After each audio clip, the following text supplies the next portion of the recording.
through the experience, the live experience of Christopher, who has been living in Japan for many years. After that, we will talk about libations and what is libation to start with, and the different way to do a libation.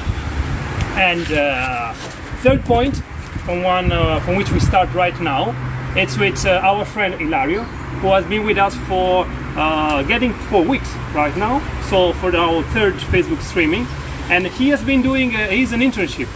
He has been doing an internship here at African Temple, and he will talk to us and to you about his experience. So Ilario, please. Sure. So good afternoon or good morning, everybody, according to where you connected from. I had the pleasure of doing a 4 weekends internship here with the African Magic Temple, and then it's been a great experience. And so basically my interest has been from the fact that I'm an Italian with African ancestry, and I wanted to find out more about the traditional spirituality of Africa. So I came here for curiosity. And thanks to everybody here in the African Temple and Mr. Christopher, the head priest of the temple, I got to learn about how Voodoo is actually a deep spirituality practice from Africa. It is very different from what media and social media portrays to you. So either if you are following from Africa or from outside, I strongly encourage you to follow the page of the African Magic Temple and to see the next opportunity for internships. Okay. Myself, my contribution has been about on the business side, as I'm a business professional. I try to help the shrine to modernize from the point of view of how to organize a little bit the organization on the business side of how to structure. So this has been a rewarding experience. I made friends, like the person that is holding the phone at the moment. I don't know if you can show yourself, Coffee. All right, and we had very nice family-like moments. Thank you. So, yes, and this is Ilario's experience, and starting from that, so we can also move forward with our program for today, and so about the experience in Japan. Like yesterday, ReVodution was live from Japan, and ReVodution followers had a chance to look and see the practice of the tradition there in Japan. So our point today will be the dichotomy that also sometimes and usually it's been thought different, like what is tradition and what is modernity, as if they are two different things. So we will go into that, hearing from Christopher about his experience many years ago and for many years in Japan, coming from Ghana, a place where the tradition, a place where the voodoo was associated and is still nowadays associated with bad, devilish practices. So, Christopher. Good afternoon, everybody, and whether you are in Africa or somewhere, it's a good evening. I'm saying hello to all of you.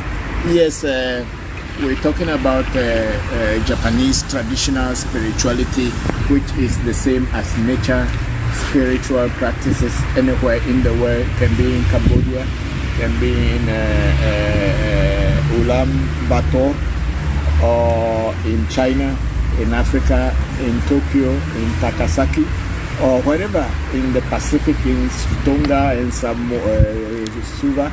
Samoa, all anywhere. It's the same, because nature is one and nature is everywhere, and people who admire and respect nature worship and do things according to the will of nature.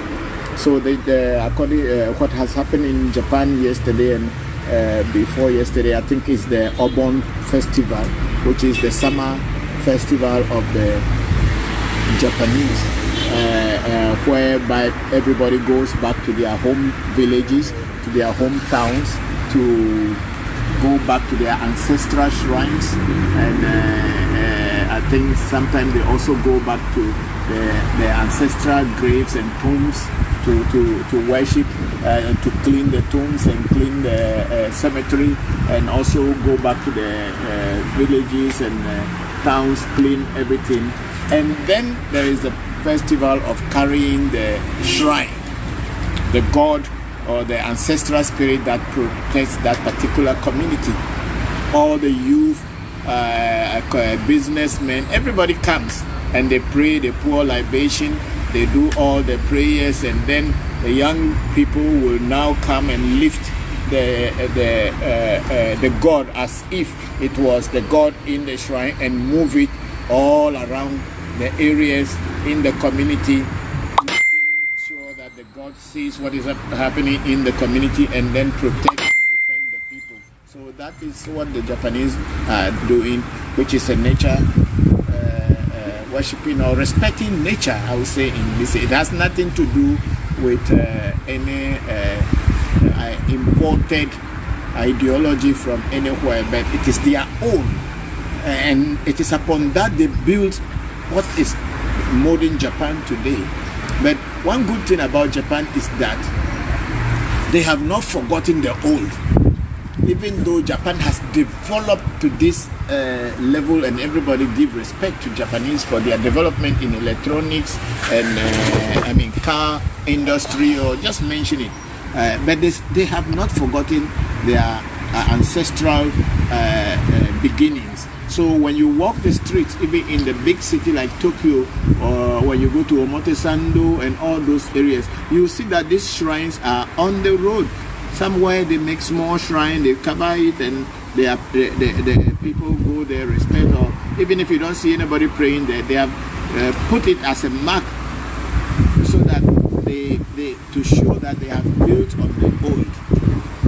There is a saying in Bob Marley's song that if you don't know where you are coming from, then you don't know where you are going. So the Japanese have recognized where they are coming from, that they are coming from their ancestral base, and so they know where they are going, and that's why they are moving forward. So that's all that I can say about Japan, how modernization or modernity and old has come together. You can see that the shrines are everywhere. I mean, it is not a shame. There are shrines in Japan that are more than 2,000, 3,000 years old, and people are still there maintaining it, and people still go there to worship and then pray to God. Whatever God is, it's only you who knows. But then we, as the respecters of nature, we believe that God is nature, and nature is God, and God is everywhere, and God is not limited to a particular race. God is not limited to a particular people who, without them, they are the only people that God came through them, and then God told them that they should go and now tell other people how to worship Him. It is never true. What kind of God is that? That you only go to one group of people and now delegate these people to go and tell other people how He is, if He is the God of everybody. Think about it. Just think about it. If God is God, why should He go to only some one particular race, one particular group of people, and then tell them that they should go and tell other people? Then He is not God. What about if I don't understand the language and if I don't come across them, so I won't know God?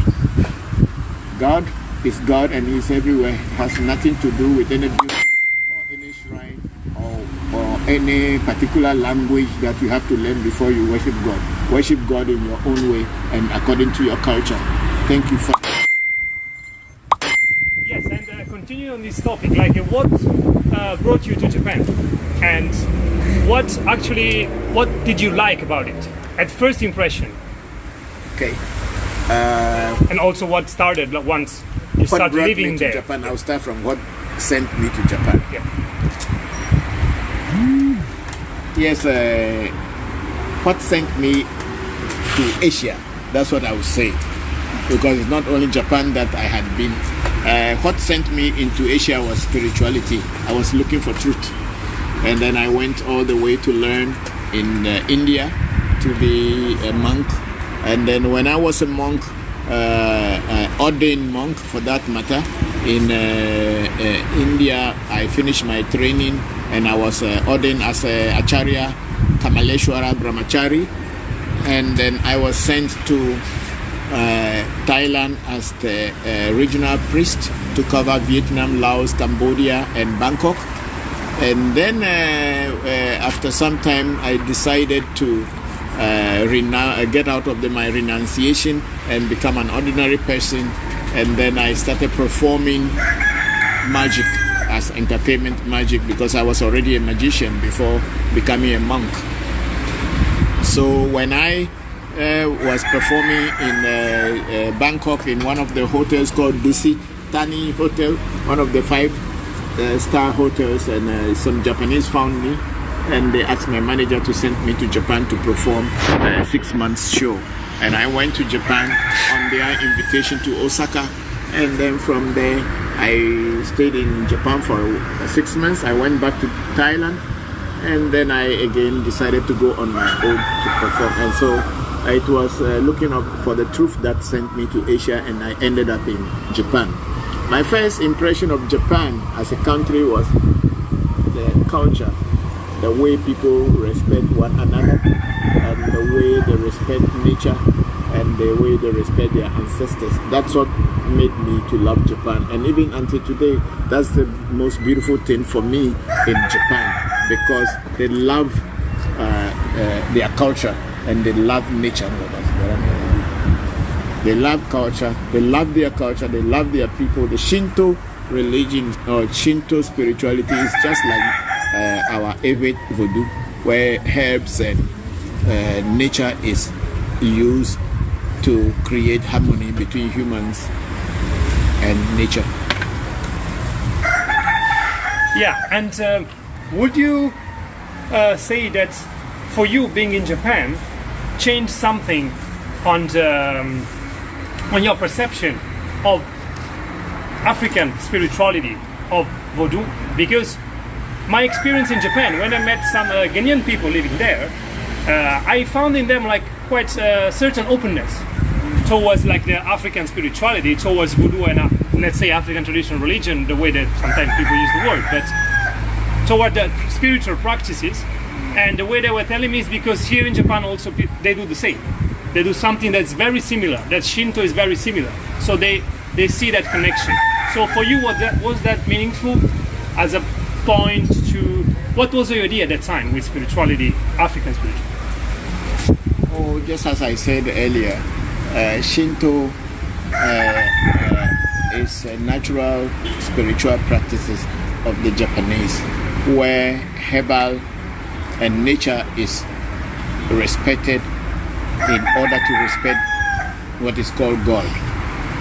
So my relationship with Japan, or my impression of Japan, because that really boosted my morale, in the sense that I realized that if Japan, as developed as they are still connected to their ancestral roots, connected to nature, so why shouldn't we Africans, who have denounced our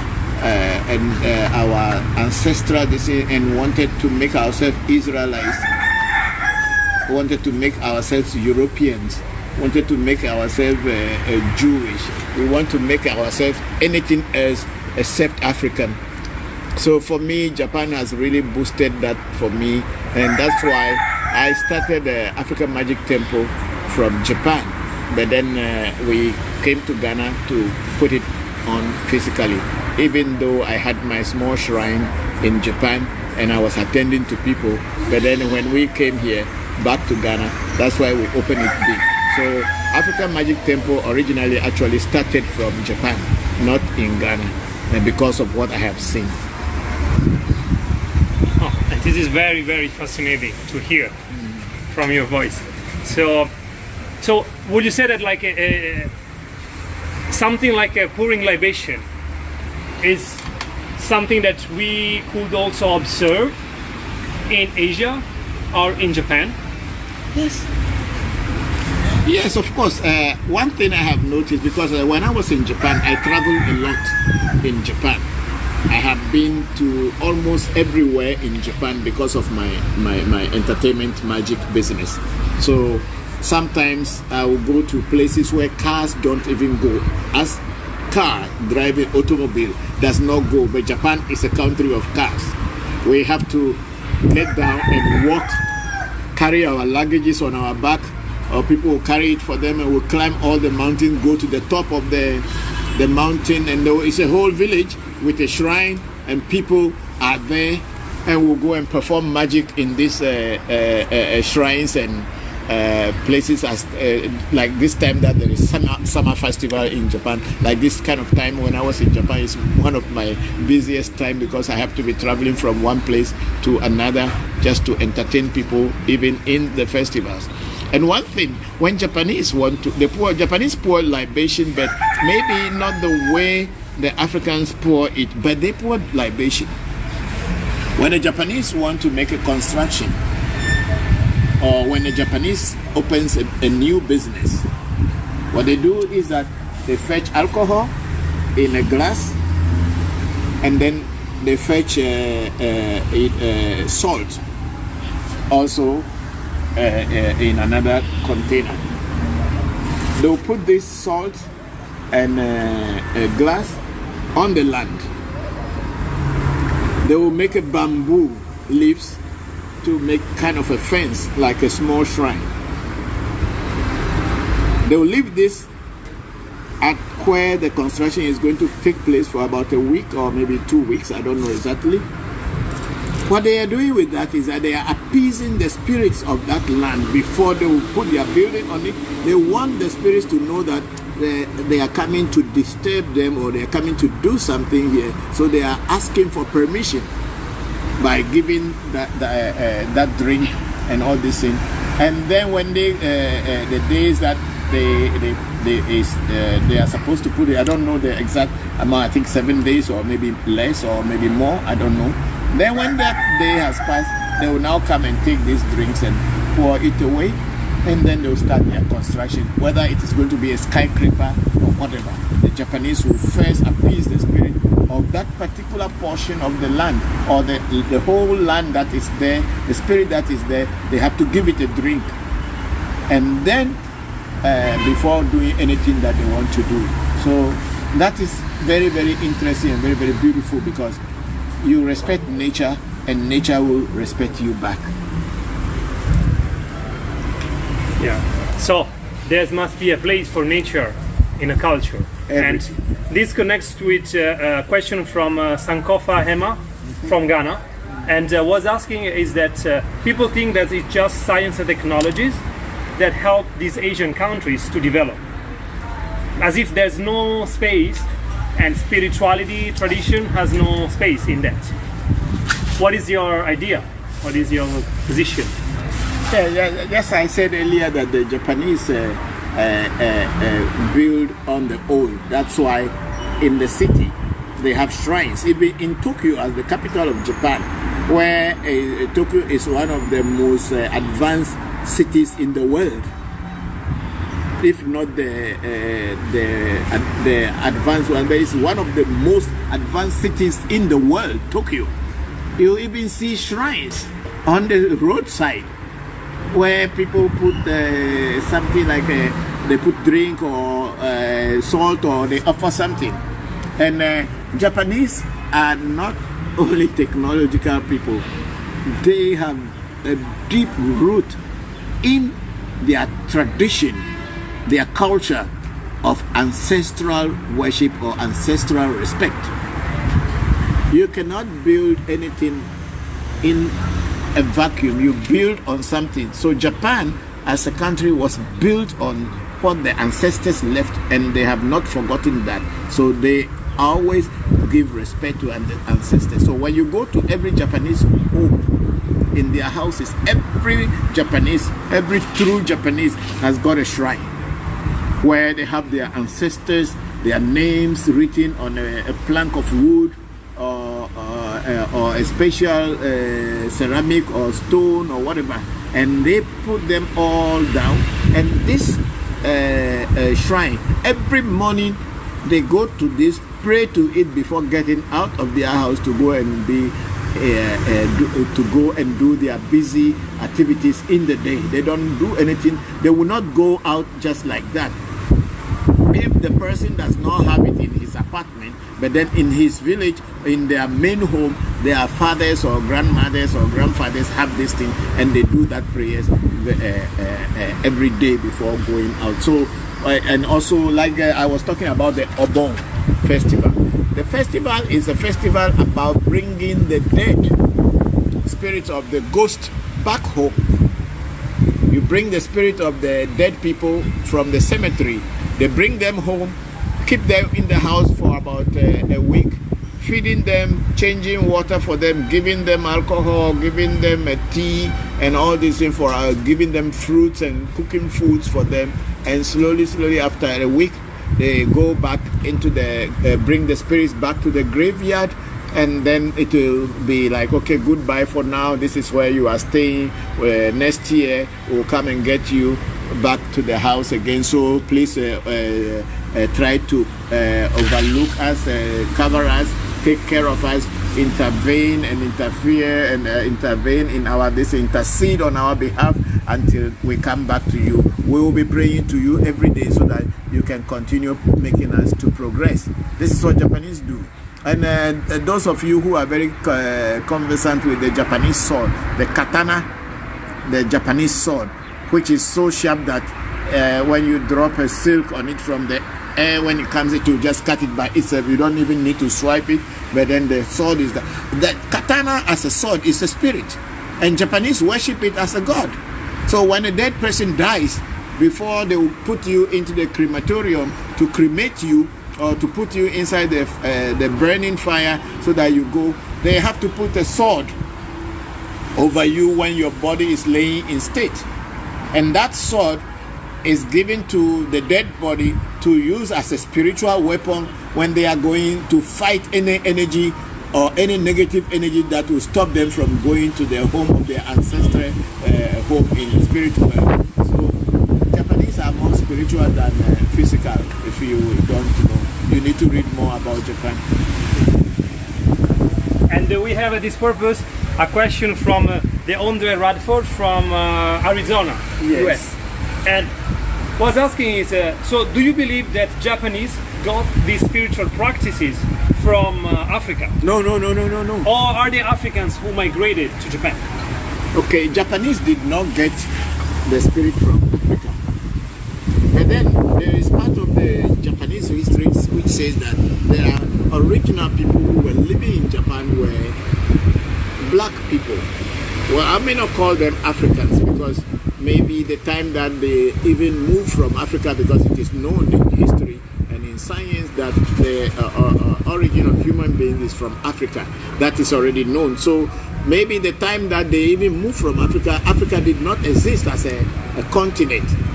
Maybe the Gondwana land, which was the whole continents put together before they started breaking, maybe that's what broke away, and then some were left over on different parts, and some of us are left over here. But whichever it is, the Japanese archipelago, they call it, is originally was also had black people, and there is still a name for these black people in Japanese called the Ainu, which is they are part of Japan, or the original inhabitants of Japan. Whether the Japanese who came from the Mongolia or came all the way from the Eskimo or whatever have learned this thing, but I believe strongly that nature has given everybody the opportunity to worship and pray in their own place. It's not anybody borrowing from someone or taking from somebody or taking from anybody. Wherever you are born, nature will provide the way to worship him and worship your God. So I would say that it is from Africa that the Japanese are taking it, because Africa is not the only place that they have a traditional spirituality. Yes. Yeah. Thank you for this conversation, and also we have other people joining, of course, from Germany, someone from St. Louis, Missouri, and as we said, this is about Japan, and this is also about Africa, and specifically about Ghana and about Voodoo in the culture. So, going more into the Ewe culture and into a topic that is there's a lot of interest for this topic, for libation. And people have been asking also during one of the previous live streaming and also on the ReVodution page and African Magic Temple page about how do people can perform a libation and what are the techniques to perform a libation. It's like certain people are also asking how can they do a libation if they are not in a countryside, if they don't have a garden, if they live in an apartment, if they don't have a ground like with a terrain. And so other people are asking which hands should they use, the right hand, the left hand, and how is the libation different if it's a libation for the ancestors, if it's a libation for a spirit. So what do we do now? It's like to ask Christopher about this and also ask like Lido to show us. Okay, the topic of libation, where to pour libation, how to pour libation, is not as difficult as the way people are imagining it. But to pour libation simply is to take a liquid, most probably an alcohol or water. You pour it down and then you call your ancestors, the names of the people that you can remember on your maternal and your paternal side, also your friends that you think that are acquaintances that are close to you, children, brothers, sisters, cousins, and people that had passed on. They are the people's names that you call while pouring libation and ask for them, asking them to intercede on your behalf to protect you on the spiritual plane, so that anything coming on the spiritual plane to manifest on the physical plane, they should be in charge to remove it from happening to you. That is what a libation pouring all is about. And if you are living in a city, and you think that because you live in a city, you live in a condominium, you live in an apartment, or you live in a block house, a cemented house, so you can pour libation, that's very wrong. You can also pour libation on a tile floor. The gods and the ancestors will accept it. But one thing is that when you do so, you will be wetting the area, and if you are not careful, you will be attracting insects and all other things to come and then worry you, or you yourself may even walk and slip in it and fall down and hurt yourself. So what I have come to learn from people and from my own experience is that you get a bowl like this one.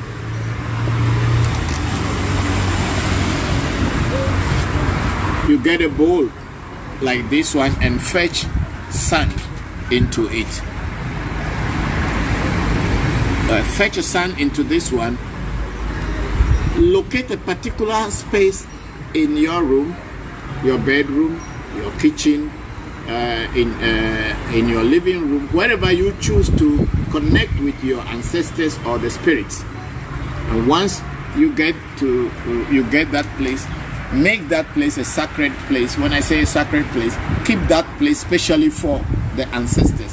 What I do is that I get a small corner in my bedroom. When I was living in a single apartment, very small one, I just got a small corner in that place, and then I fetch sand into any bowl. It does not necessarily have to be an African earthenware. No, anything that can contain sand and hold the liquid so that it does not spill. That is what you do. So I'm going to demonstrate how I pour libation in my shrine and how I used to pour libation when I was living in an apartment or a condominium, because I had also lived in a metropolitan cities around the world, but I always poured libation.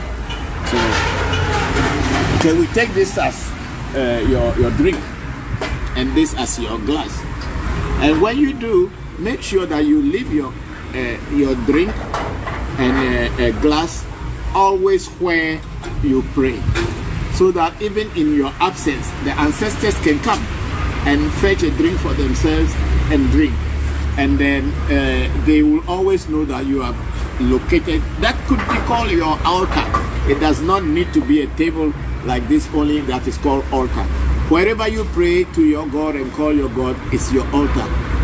You should always remember that. It's not that it has to be a fanciful altar with candles and gold and no. Just find a glass, a bottle of drink, and a glass, empty glass, and you're going to fetch your water when you want to do libation. We fetch the water or alcohol into a glass like this. Just a simple thing. Here you go. It is good to remove your slippers or your shoes or sandals when you are praying to the ancestors or to spirits. It's only in Christianity you wear shoes into church. Other religions don't wear shoes into their church ever. I don't know why in Christianity people can wear shoes into their church, but that is fine. That's their problem. Muslims even don't wear slipper into their mosque. I don't think Japanese are wearing shoes into their holy shrine. Maybe there are places up to where you can wear shoes, but there should be places that people will remove shoes. So I am going to start praying to the spirits that I work with. I use my right hand. The reason why I use my right hand is that the spirits are a living entity. They are just like human beings. And we believe that in the part of the world that we are coming from, we use our right hand to eat. So we use the right hand to offer drink to the spirits. So I'll start this. I may not be able to explain or translate all into English for you, but those who speak Ewe will understand some portion, because the way I'm going to speak will not be like a normal way of speaking Ewe. Oh, ago mauga, ago mauga, ago mauga, mauga sobolisa meduago, mauga kitikata meduago, mauga ese joto, ame joto, ese na anuame, ese te anuame. Woman of every docuno baby maybe and woman of you, Bena, woman of you, maybe and docuno, send your polipo saying that Tafia, may your duago. Eh, may your shame a ham for us over the dog, your semi for us over the dog, may your abraxas, may yours, ya drepo duago. Me ota dreto be vime ku wo veso ato wo veso to wo veso ne kama yo medoago me yo mia no zo gie anyi duzo kaka chika zibosha dre me ya la fa me nya gbolo akwi me nya gbolo juru hono me yo ra kete wenye anyingba manjo flo afakwa anyingba me do adika wenye apele me mateku etenga. If you don't drink alcohol, then you have to pray with alcohol. What you do is that when you pray up to a point that you will pour the drink, it is usually that whatever you give to the spirit, you must taste it yourself. Because some spirits will not take what you give them if you don't eat it or you don't taste it yourself. But because some people may not drink alcohol, when you pray that, now the last prayer I was praying to the Mother Earth, Anyigba Majoflo, which it is called in Yoruba Babalu Aye. Aye means the earth, or Baba is father of the earth. So I'm praying to the Mother Earth. We call it, we don't call it Father Earth, we call it Mother Earth in this part. It is only in other places they call it Father Earth. Where we in Ghana we say Mother Earth, or in Ewe we say Mother Earth. So because if I were not an alcohol or person who drinks alcohol, what I would do is that I would just hold the glass like this and I will use my tongue to touch this portion of my arm, which shows that I have tasted it. The spirit will understand that I have tasted it when I do like this. But because I drink alcohol, then I am going to drink small to show the spirit that I am not feeding them with poison. You know, in my earlier Facebook live, I tried to explain to you that the spirits are just like we human beings. They are also beings, but they are not made out of the 5 elementary factors that make human being. That is why they are limited. Some are only made of 2 factors, some are 3, some are 4. We as human beings, we are made out of the 5. That's why we are physical. So they are also beings. So when you are feeding them, if you are going to feed them poison, when they notice it, they will not take it. So when I do that, because I tasted a little bit, which means that I also drink alcohol. I am not a malam. I'm African traditionalist. Alcohol is our part of our practice. So then I pour it down like this. That is when I call some of the spirits that work with me. But then I did not only call the spirits that work with me. I started by calling on the God, the Creator,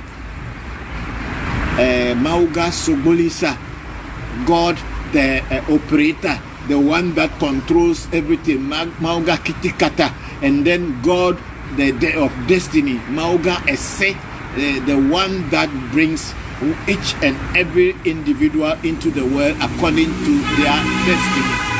So those were the first energies that I called. So Mauga Sobolisa, Mauga Kitikata, Mauga Esse. Esse Joto means the one that has come before I am. So I called them on, and then I went on to call Abraxas. I called the Shemehamforash because I do some Kabbalah.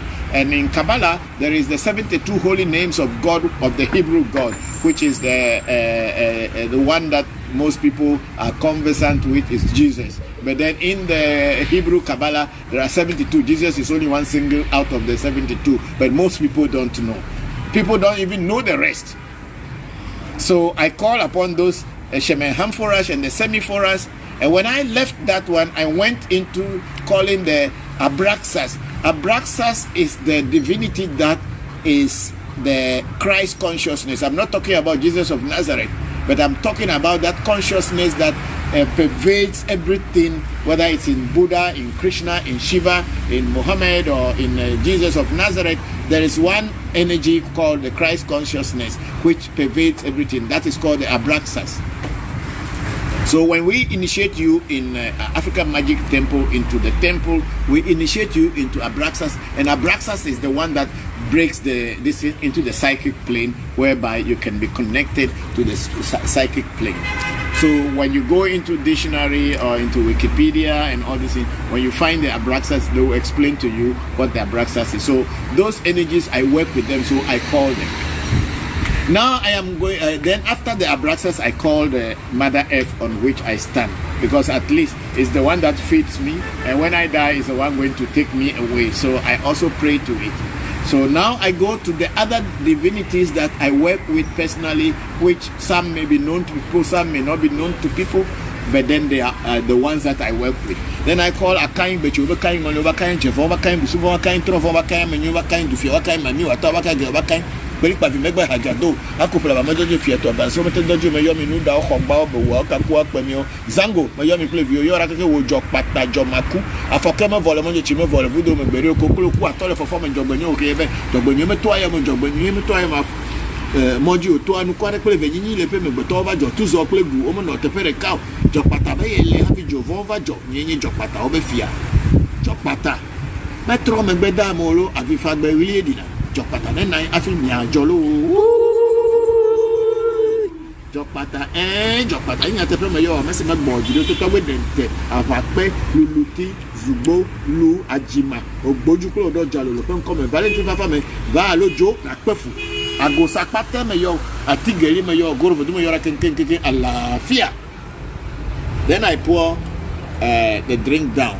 Now I call my, I'm going to start with my ancestors now. But then an ancestor is a person who died and passed on. But our stool, which is the family unification point, or where the ancestors and we the living meet, is the stool. Sometimes it's called chieftaincy stool,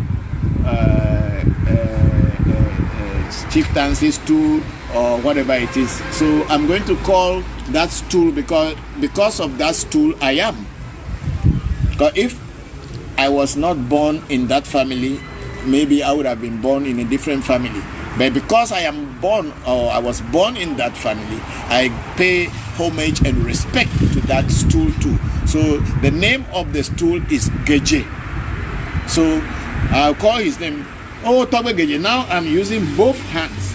I am not using only the right or the left. I'm using both hands. So I pour it. That is my direct ancestral base from which we, the living and the dead, meet. So, oh, Togbe Geje.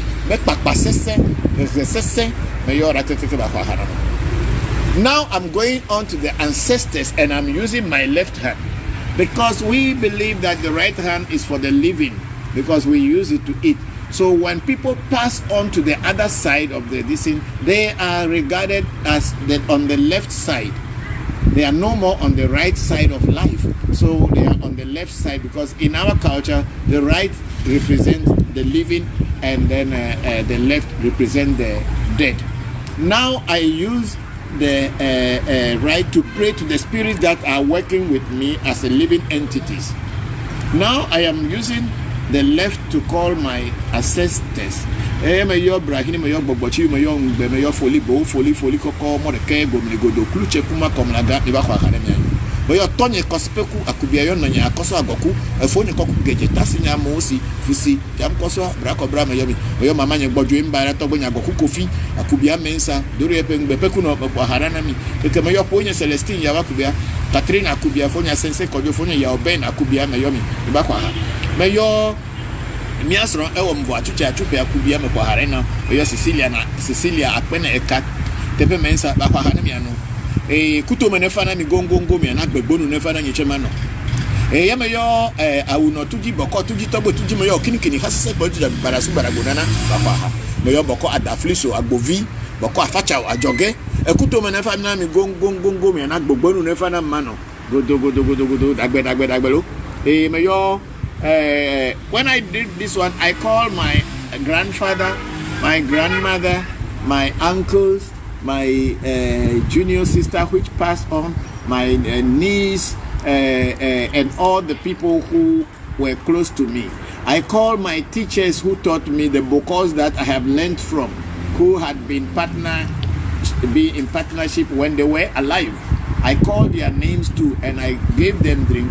And I am telling them that wherever they are in this universe, when they sleep, they should sleep in peace. There should be happiness in wherever they are. And they should in turn send happiness to me on this phase of life too. This is how we pour libation, because you must have a purpose, you must have a reason, and you must know why you are pouring libation. You don't just pour things down and say, drink, come and drink. Who are you calling to come and drink? You must mention the people who you are inviting to come and drink. You don't just say, I'm pouring libation. You must invite the people that you think that will play a good part in your life on this side. Mind you, don't go and pray to any of your enemy because they will come and worry you.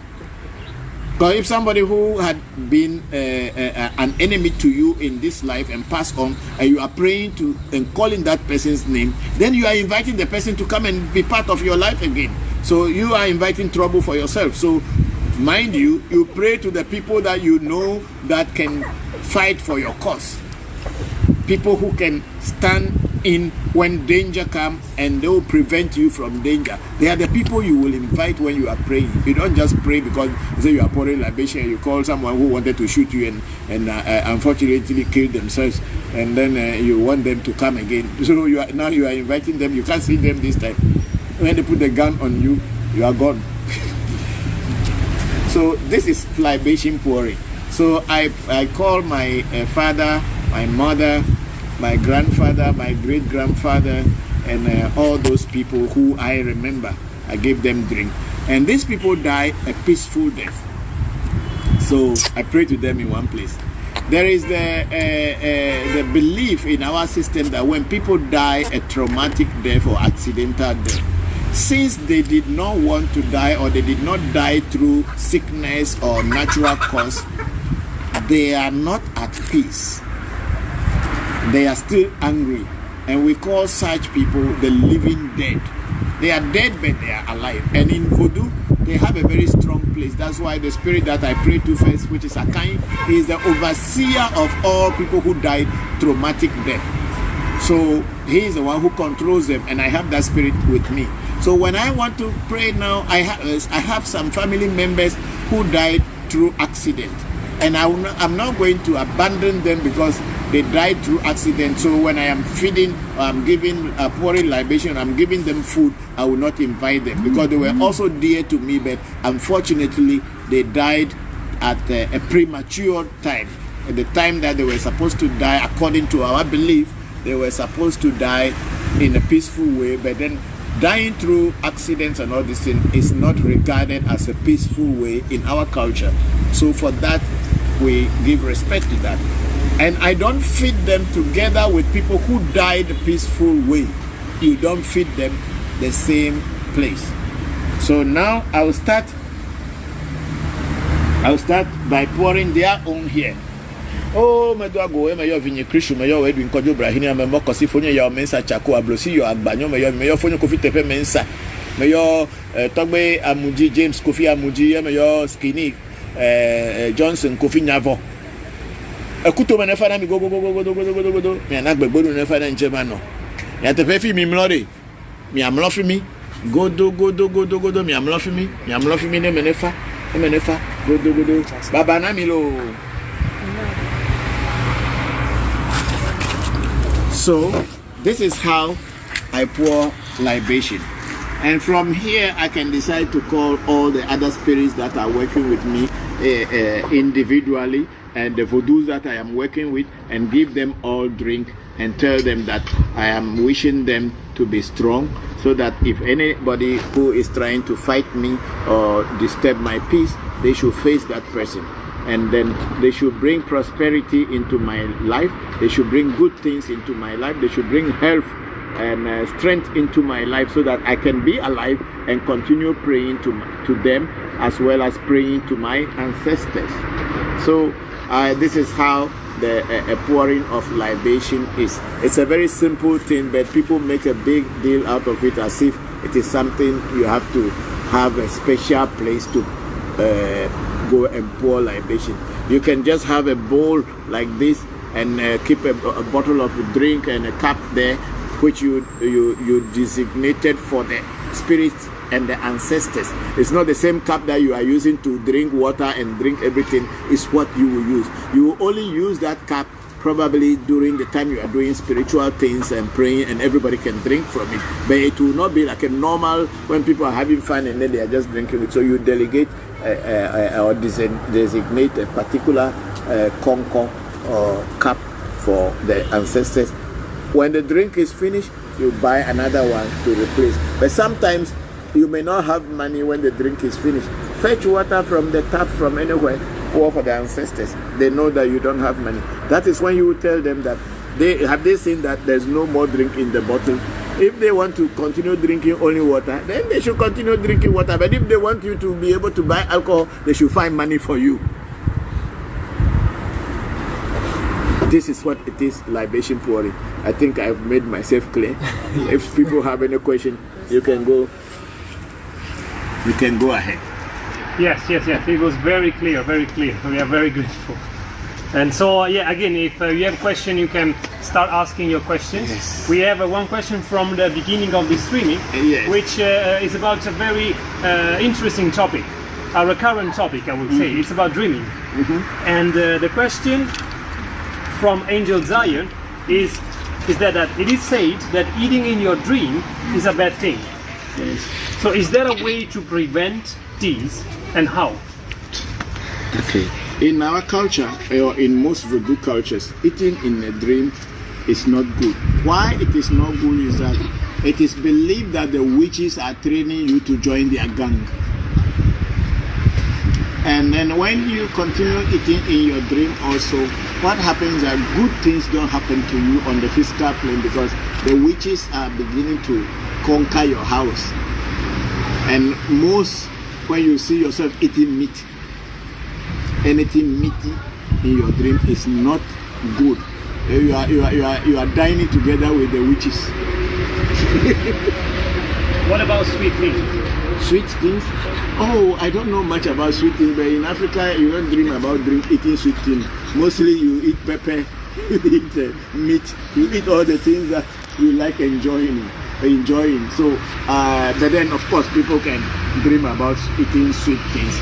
But in every culture, when you are eating in a dream, it signifies that witches are worrying you. But also, when you eat too much before going to bed, when you eat too much food before going to bed, I mean, if the time between your last food before bedtime is too close, you tend to have dreams. Sometimes you even have dream of the food you were eating before going to bed, and you are again continuing to enjoy it, but still it is not advisable. What you can do to prevent it is, one, don't eat too late so that you don't have nightmares. And because when you eat too late and you are sleeping, your body is still trying to digest the food, so the whole energy is going into the digestion, and your mind cannot be free. So you will not have peaceful sleep. You will be having nightmares. Another is, if you are a person who can wake up from your dream consciously, because some people like me, when I am having a bad dream, I'll tell myself, no, this is not the dream I want, and I can wake up. I can decide to wake up from my dream. Wake up consciously, and then go back to dream again and change the dream, the way the dream is going. I can consciously change it and say, no, this is not the way I want to dream, and then I can change my dream consciously. I don't know how many people can do that, but for me, if I am having a dream that I'm not enjoying it, I can change it. I wake up and I go, or I can even be in the dream and I say, no, this is not the dream I want to dream, and I change it and I begin to dream another kind of dream. If you are such a person and you realize that you are about to eat in a dream, you just say, no, I don't eat. Then you move on, and you see that immediately you become conscious that, no, I don't eat. You see that food part of the dream will just pass you by, and you will continue with something else. So those are the two things. And if it continues, even after trying all this, and it continues, then you as a person must try to have some herbal bath in order to cleanse yourself from whatever is trying to come across your way.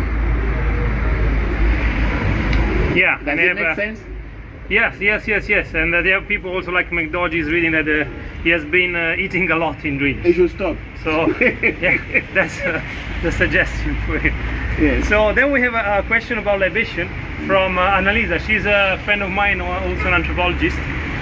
From Italy. Mm-hmm. And what she's asking is, what is the difference between pouring libation using water or alcohol and pouring blood through animal sacrifices?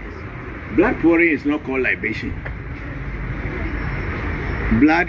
Giving blood to a spirit is not called libation. Libation is only out of drinks, liquid, of water or alcohol, sweet drinks. Sometimes some people use sweet drinks like Sprite, Lamley, Lion Killer to pour libation. Mostly when we have certain spirits that don't drink alcohol. There are spirits, there are some Vodus, they don't drink alcohol at all. They will only take a sweet drink. Those Vodus are mostly what we call asiyo, like attraction spirits. Spirits that try to attract things to you. Some of them, not most, but some of them don't take alcohol. Because it is believed that you want to bring sweetness. You bring sweetness into your life, so you give sweet drink. Spirit like Alajadu, spirit like Sakla, and they have many Zibizaba. I don't know whether people have heard about Zibizaba or Gabara Gaibo. We will call it Gabara, Abiha. That's why in the olden days there were not too many women. The men were plenty more than women. And if you want to also marry a woman and also continue your generation, you have to fight over a woman before you get one. So that was the time that our ancestors got those kind of spirits, that if the woman is even in the Volta region and you call the woman to come to your door, when you do the proper rituals, then that woman, wherever she is, she will start crying and be calling your name until she gets to your door. Now that women are more than men, women should also start using it so that men should run from wherever they have to come to their door. Women should, now women are more than men, so women should begin to use Gabara Vieja. They begin to use Zibisaba, and then to let people come. The spirit is still there, but then it's not many people who have the real one. Yes, it's not many people who have the real one. But then, you know, Voodoo, until you test it and you see it, you cannot know. You only look at it as a story. And to continue on this, like, so, blood pouring, it's a matter it's not a libation. So it's like giving food. You know, I had earlier said something about spirits. Spirits use the life force in the blood or the life force of an animal to empower themselves to be able to be strong enough to work. I also said earlier that they are not made up of all the elements that human beings are made out of, or the factors that human beings are made out of. So when we kill an animal, like a chicken, goat, or whatever you kill for spirit, the time you kill the animal and the blood starts going, that is when the life force goes with the blood. So because if there's no blood in an animal, the animal is dead, right? Even in human beings. So when the blood is going, that is when the life force goes, and that is the time that the spirit takes that life force and empower itself and do the work that you ask it to do for you. So killing an animal or giving blood to spirit has nothing to do with libation. It has to do with empowering the energy or the divinity or the spirit that you are working with, feeding it, just like we feed the witches, we feed the ancestors so that they can be empowered in order to do our work. That's what we do for when you kill an animal for a voodoo. It is not libation pure. The drink part is what is the libation. So the blood is more related to the feeding, in order that they can do the work. To give them energy. It has nothing to do with libation is the drink, but the blood is feeding of the spirit. And of course then there are different preferences among spirits about... Every spirit depends on what it eats. Like Adando Kunonyaga, there's a pot at the door there, at the inside the house. It's just a pot.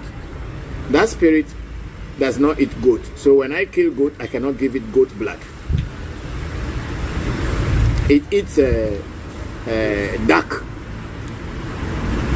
and ram. So if I, by mistake or intentionally, feed it with goat blood, it's going to attack me, because I know that it does not eat that. It's just like you don't eat pork and then they serve you pork to eat.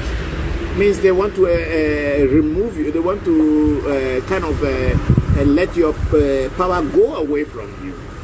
So every spirit has what they eat. Like Abochi here does not eat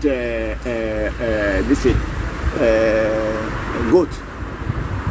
It eats only ram and pigeon, and sometimes white fowl, no red fowl. So I am not going to go and feed Abochi with red fowl or goat. So every spirit has what they eat, just like we human beings. If you like pizza, then it's pizza you eat. If you like lasagna, it's your own. If you want to eat spaghetti or whatever, it is what you like.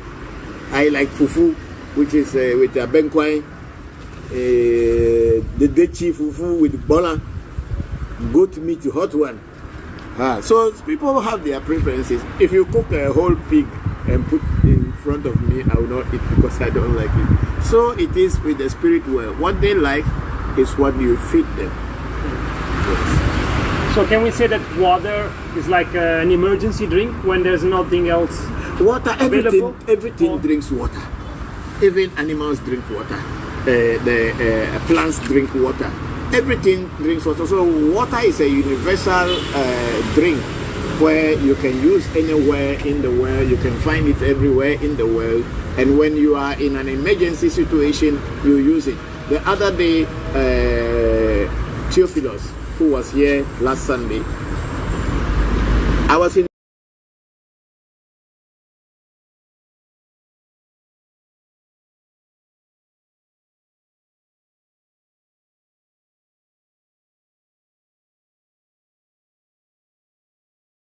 they took her initially to a private clinic, which is closer by because she went into coma.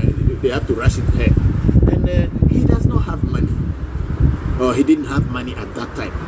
But then, if this woman remained inside this coma, it's going to cost him money because he knows what his pocket is telling him at that moment.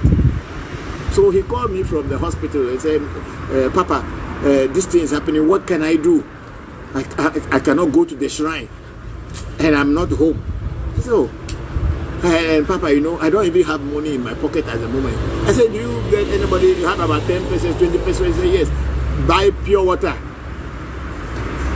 So he bought a sachet of pure water, and I asked him to go to a corner somewhere, or he can even stand anywhere. Even if people are plenty there, he should just be pouring down and be saying the things in his mind. And within a short time, the woman woke up from the comatose, and they brought her back. He didn't have to pay plenty money. So it is a universal drink you can find anywhere, and in any emergency at any time. Water is always available, unless of course if you are in the desert and if there's no water, then that's a different place. But you can pour sand,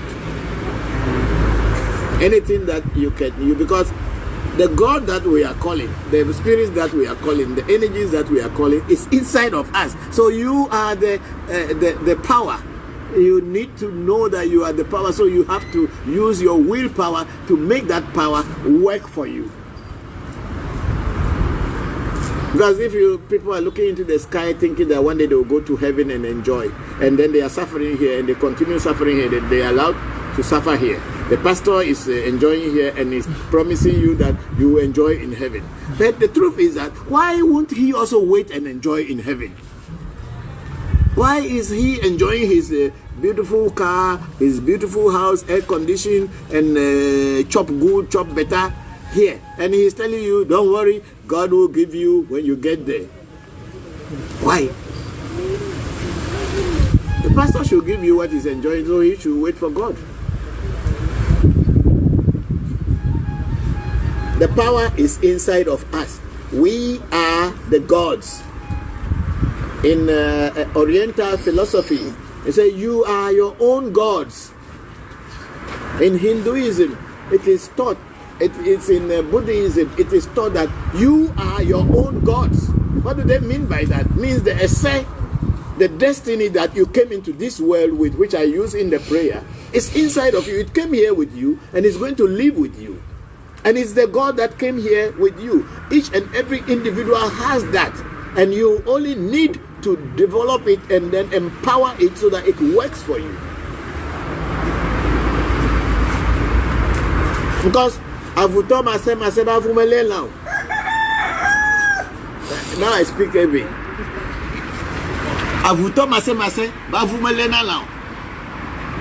If you own a dog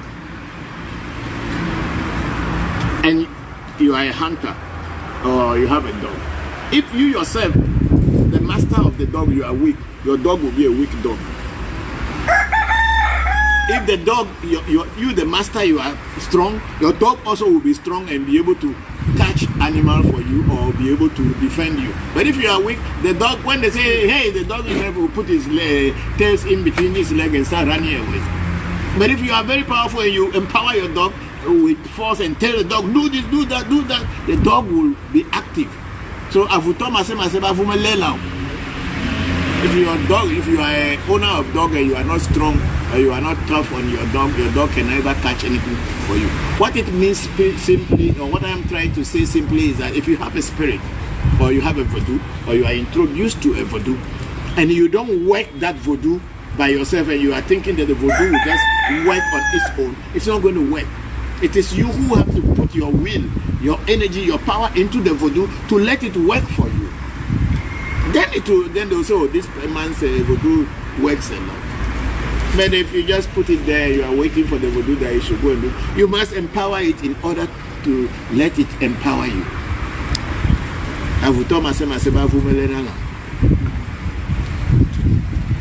Yeah, thank you.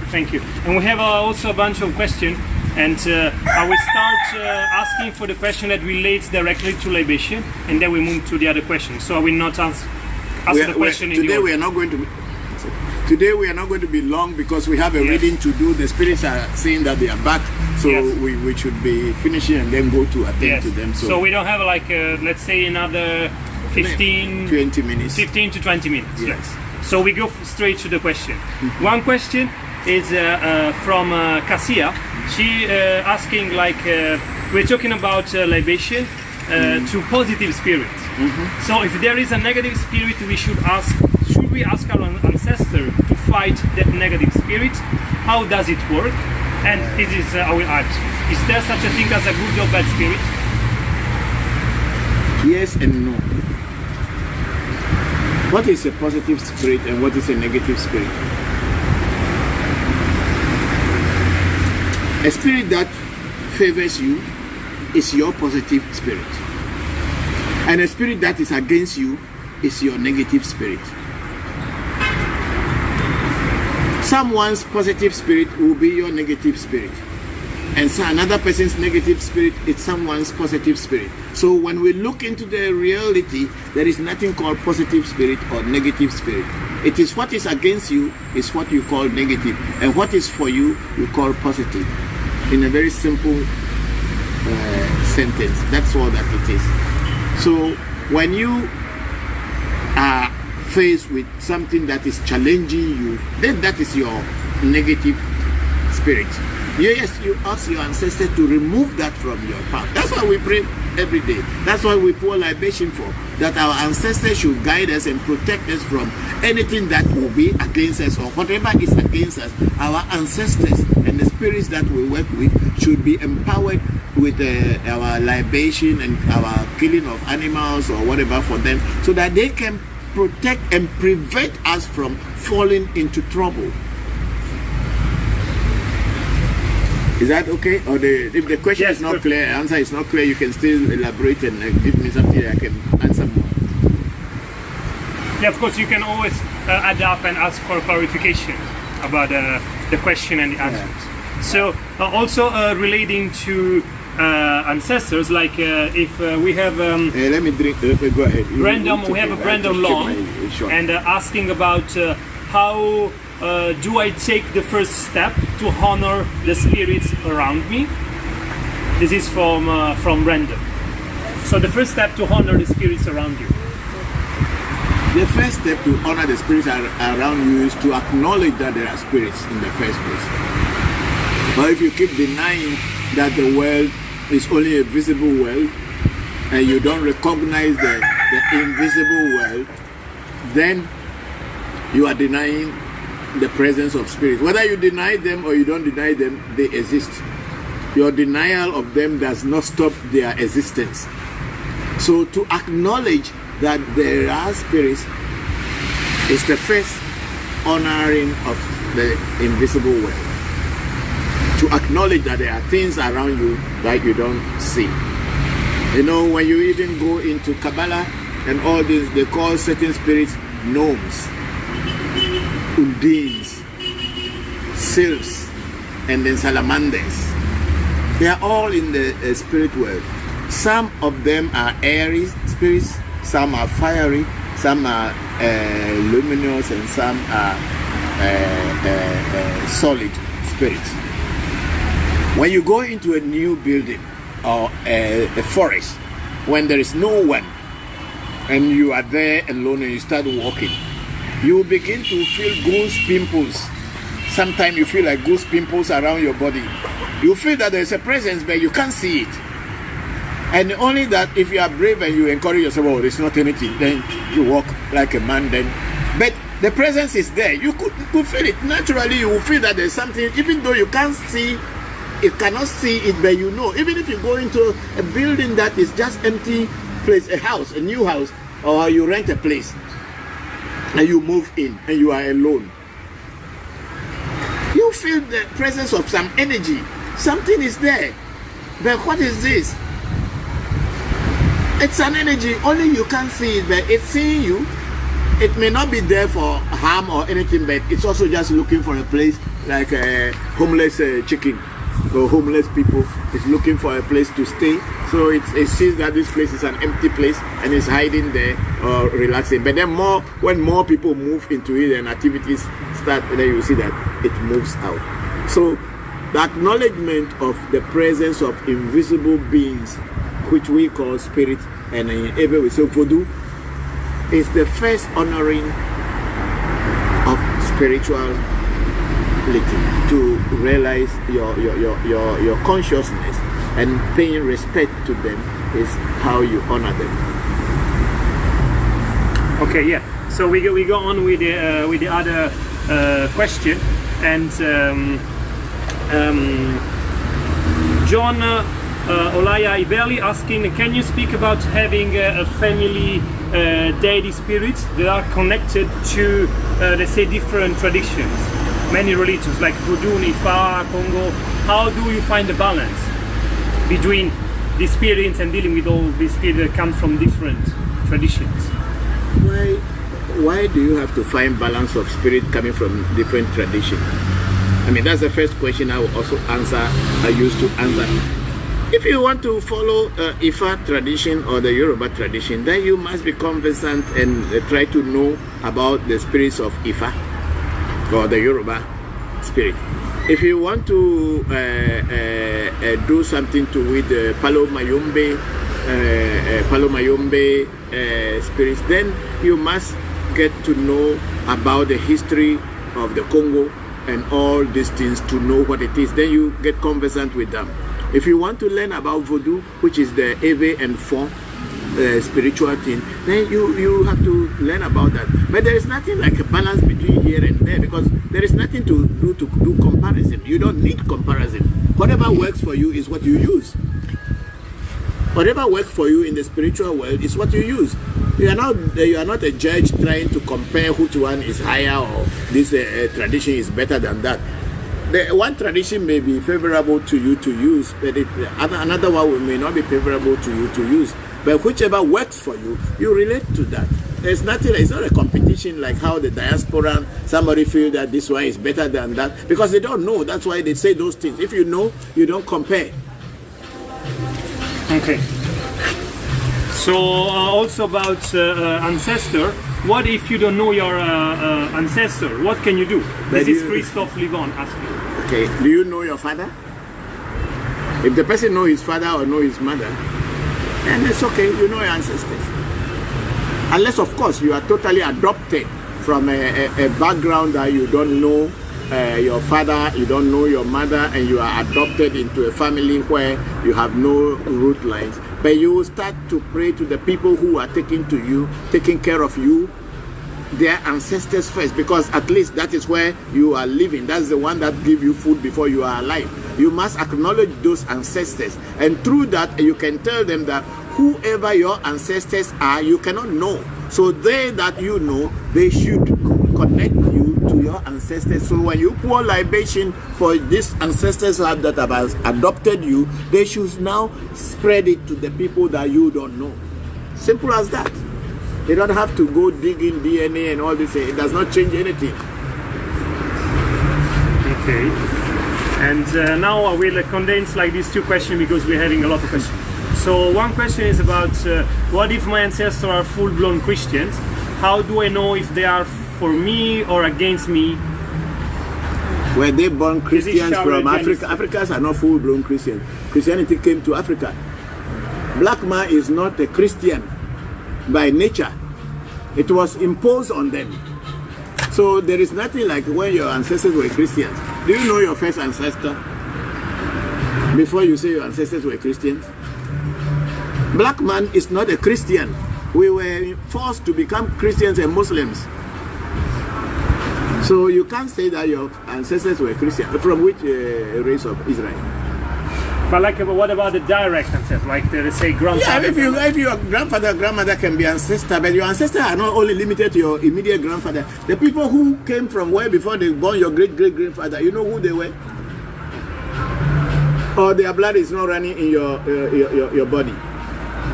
Who said they were Christians? Africans were not Christians. We were calling God before Christianity came here. Okay. So there is nothing like Africans saying that my grandfather was a Christian, my great-grandfather was Christian. From where? Which tribe of Israel? And on these, we have Danielle asking about if a parent dies and that parent was having ill thoughts, like bad thoughts about the person. Should that person be honored and invoked? Oh, it depends. It depends on the relationship. There are certain times in life and you think that your parents were too hostile to you, and then there is an enmity between you and them, or adversity between you and them. So when that father dies or that mother dies, you feel anger and you don't want to feed. But it's not like you have to start to do any feeding. But if that ancestor or your father or mother, grandmother, or whoever, even a friend, comes out in your reading and says that, oh, please, I am sorry, or forgive me, or whatever I was doing was not an ill way. I'll use myself as an example. My father gave birth to 25 of us. And I am like the number 14 child of my father. When I was growing up, my mother abandoned me when I was about 4 years. And my father had many wives, but he couldn't take me to the house of any of his wives or his houses where he was. So he gave me to one of his cousins to take care of me. So when I was growing up, I always didn't like my father at all, because I felt that they've all abandoned me. My mother wasn't there, he also wasn't there, and I had to grow. And then I got to some age, then my father brought me to his house to live with my stepmother, who really took good care of me like her own child. But I couldn't really feel that fatherly love, even though my stepmother took care of me like her own child. She's not my mother, and I could not relate the way. It's not like I cannot cry, feel pain and be running, crying, and then come to her to console me, because I was aware that she isn't my mother, even though she was doing her best to take care of me. But then that was another thing. So my father was always having conflict with me. I was always having a problem with my father, and I felt that he did not love me. But when I grew up and I left home, I realized that the way my father was bringing me up, he was bringing me up to be independent, so that I would not be dependent on any of my siblings or brothers or sisters in the future, because I am a lone child in that line. So if he did not train me tough to be independent, maybe when he is gone, I will become dependent on my other siblings, and maybe it will not be well with me. So I grew up, and I was in training in India when my father died. I even told him when he was alive that I'm going to leave. I will not come to his funeral. I'm not going to take his name, and I don't want any property that he has. I don't want him to give me anything. And I left home. But after my father died, I didn't know, because I was in training in India. But I kept thinking about him continuously, and we weren't really good friends when I left home. But eventually, I came to realize that my father was actually making me to be tough in order to be independent, which I am independent for many, many years now. I've been on my own. I don't depend on my father's properties or anything. I don't ask for even a pin. My father has a lot of properties in our village. I don't even ask for a pin from his things. Everything that I have is my own. I did not depend on my father, or I made it through my own struggles. So in this kind of case, I will say that maybe my father didn't love me, so I will not pour libation for him. But from the realization that, oh, my father was really actually training me to be independent, that's why for me, I forget about whatever had happened between me and my dad, and I pour libation for him. And once in a while, he may come in my dream and then give me this thing. Or when I'm doing a reading, sometimes he may come and tell me to do something, or he has seen something that is going to happen, so I should be careful. So that's it. So it depends on the way you come to realization. It is up to you when you want to pour a libation for the person or not. But then nobody forces anyone to pour a libation for someone you don't want to pour a libation for. It is not done. Spirituality is not forced on people. People realize it. It's only religion that is forced on people. Whether you like it or not, you must do it. So it is up to you. When you realize, or you go back deeper into yourself and realize what it is, then you will know what to do. Yes, a question from Let's say, for instance, the parents whilst alive, not every day, there's totally no love at all. When they were alive? Yes. So such a parent, how do you strengthen the bond as they are dead? How do you communicate with them as they are dead or gone? No love whatsoever. That's why I'm trying to say that, like my case, I gave myself as a sample, because I thought your father was not cursing you every day or insulting you or abusing you. There are parents who seriously abuse their children as if they were not their own. Terribly. So how do you connect with such a dead parent? But if you cannot connect with that dead parent, you will never know your ancestors that came before your father or those parents. So, and they are blood, even as evil, that as abusive as that father may be, you still running his or that his DNA. You must acknowledge. So how? You must acknowledge that present, that even as what stupid about as. If through a reading, you still realize there's no love? So you don't. If you through a reading and the reading advise you that don't associate with this person, you can cut that person off. You don't need to pray to that particular person, but you pray to other people. There was a case in my life. I had a cousin that I loved so much, and not knowing he wanted to kill me, but I just opened my heart to him, and he even went to the extent of telling some Voodoo to destroy me. And that happened. I did not know. And when he got sick, I became crazy, and I was running around trying to get help from everywhere just to keep him alive. And then later my spirit told me that, oh, your love is so great. You love your cousin so much, and only God knows. But when he becomes okay, ask him what he did against you. But unfortunately, he never recovered. He passed on. So there was no way I could ask him what he planned against me.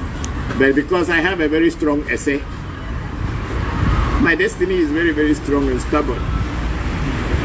So I strengthen it each day and every day.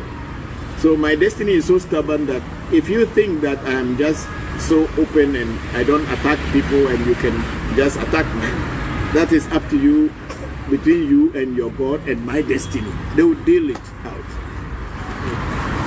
Yes, question. Yeah, and also like from Janice, like they were asking a question about the ancestors being Christians. Like she clarified, I think, and she said like their question is more about if the grandmother or the grandfather followed Christianity. Yes. Would that affiliation, that religious affiliations, affect in a way? No, it won't affect that religious affiliation, because nobody is saying that only in Voodoo we have ancestors. No one is saying that in Voodoo or in African traditional spirituality that they have ancestors. Don't you people know that Jesus Christ is also ancestor of some people? You don't know that Jesus Christ is also an ancestor of someone? Or you people don't know that Abraham too is an ancestor of somebody? Nobody is saying that it's only in Voodoo that they have ancestors. In every tradition there are ancestors. So long as people came before you and died and gone, they become ancestors. They can be Christian, they can be Muslim, they can be Hindu, they can be all ancestors. Ancestors are not limited to Voodoo. People who die before you are called ancestors. And I was telling the other day that in Catholicism they are called saints. We Africans, we call them ancestors. When St. Francis of Assisi, St. Thomas, Matthias of Uganda, and all these people die, they are calling them saints. Now Mother Teresa becomes saint. All these things. You don't know that they have families. Are they not somebody's ancestor? So ancestors are not limited to Voodoo or traditional practices.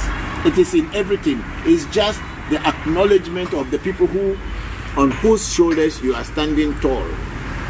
That is what is ancestor. Ancestor is not limited to Voodoo, whereby Christianity or Islam come into play. Whether you are... What is going on here? Come and see. Fix it in such a way that okay. I think it's fine. It's tilted to one side. No, it should go like this. No, I mean the camera is not straight. Yeah, that's much better. Yeah, this is much better.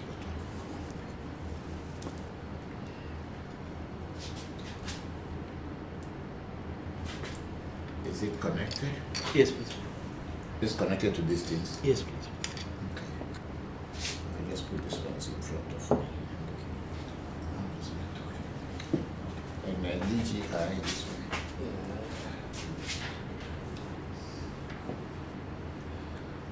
Okay, then let's go live. Are we alive already? Yeah, live. Okay, great. Thank you everybody for waiting, and good evening to you all. Good afternoon to you, and good morning to you, wherever you may be at this hour. Thank you very much. This is one more section of our African Magic Temple ReVodution Voodoo question and answer sections. Thank you. I'm your host, Christopher Voncujovi, Bokor Christopher Voncujovi, and I'm going to start. So please, I'm going to pour libation, and then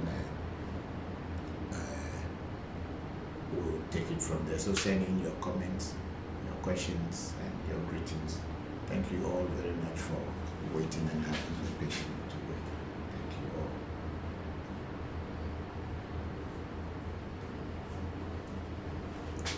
I will need a clubhouse too. So put that one in between here. I think this one can be in between here. Yes. Okay.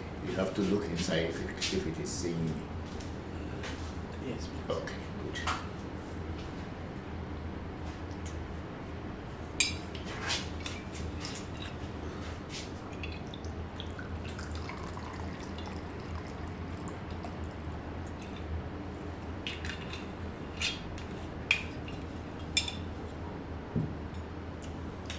So I'm about to pour libation, and those of you who are still learning how to pour libation, please watch me very well.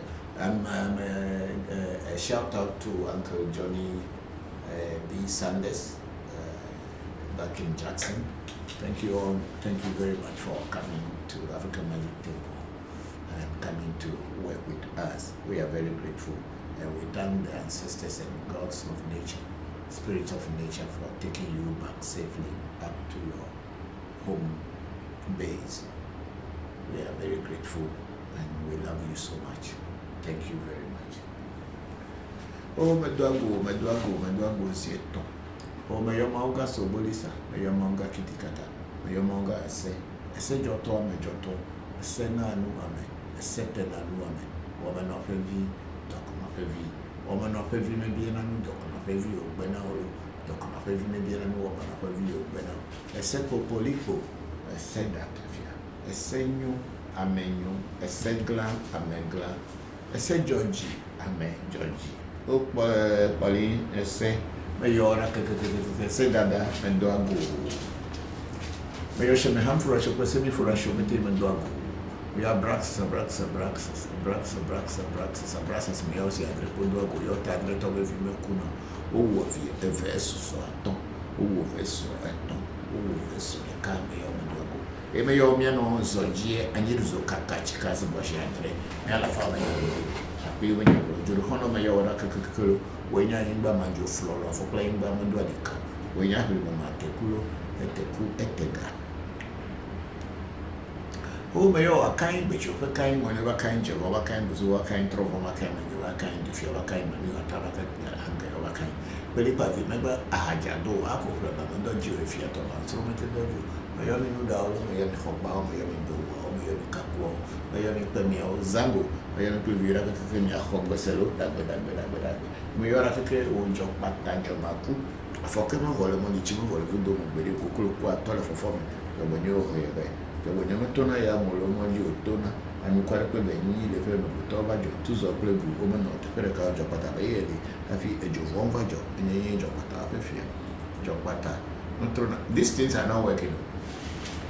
Jo pata metrona me bede amo avi fagbe eliedi no, Annie Avimia. This is when no, Annie Avimia.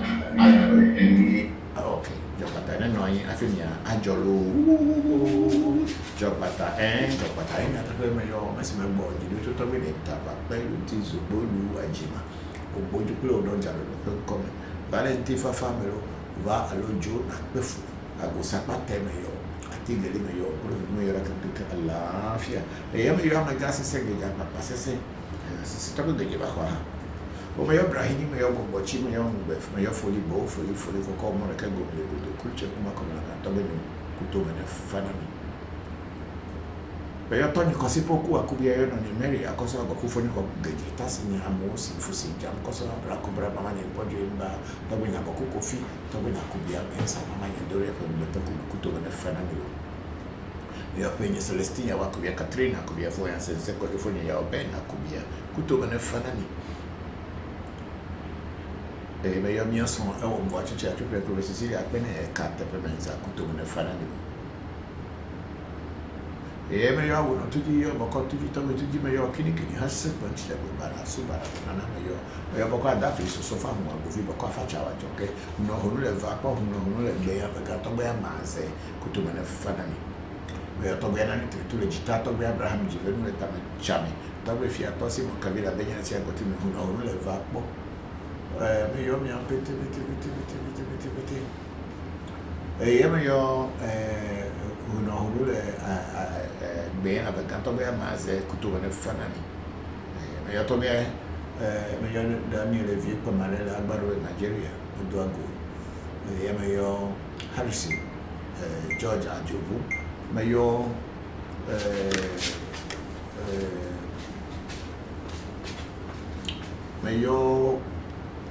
Amega Koku Anatovi Akaima Mayo Kutumane Fana Mayo Happy Akoso Baji yo Komla Azuma Agbovi Kutumane Fana Mayo Tribu yo Brahim Boy Jimele Bachu Nangwa Peshi Mate Mamate to Kapenta Road or Boy God Spinters Road, no pity, Miami, Naku, your Kubazi Museum, no Kaka, Waharana, Mrs. Eme yo abochi sakraka me chova be adogo kotokoli ronko gumma ko agoro namba to be yo ale achu ufran tamani revening kuma bisinkra ko fito jamba ko chotu ko fije ko via tratable me yo me to be ho bato me ba do to ra ho me asa pasa di ku no foto shi no foto keri ku me yo mi da agbeji me yo mi do na sisenji me yo mi do agbeji me yo mi do ngogbo yiji me yo mi do ya ta fe mi da to me afia to be mama mi da si asime na mi ada asi de egbe to me na mi ade egbe enu na me yo ya to be abla me yo gogli yo to be pechu manyami ya me yo to be grindo lo pochu di ma kwa de ja na me ko kwa chine ya me yo gojo kwa hara na me yo pete to be abla ko no me yo krama pe me yo lo me yo dagbe me yo awunda fa me chia ba gle we play the one da go ana ni go me yo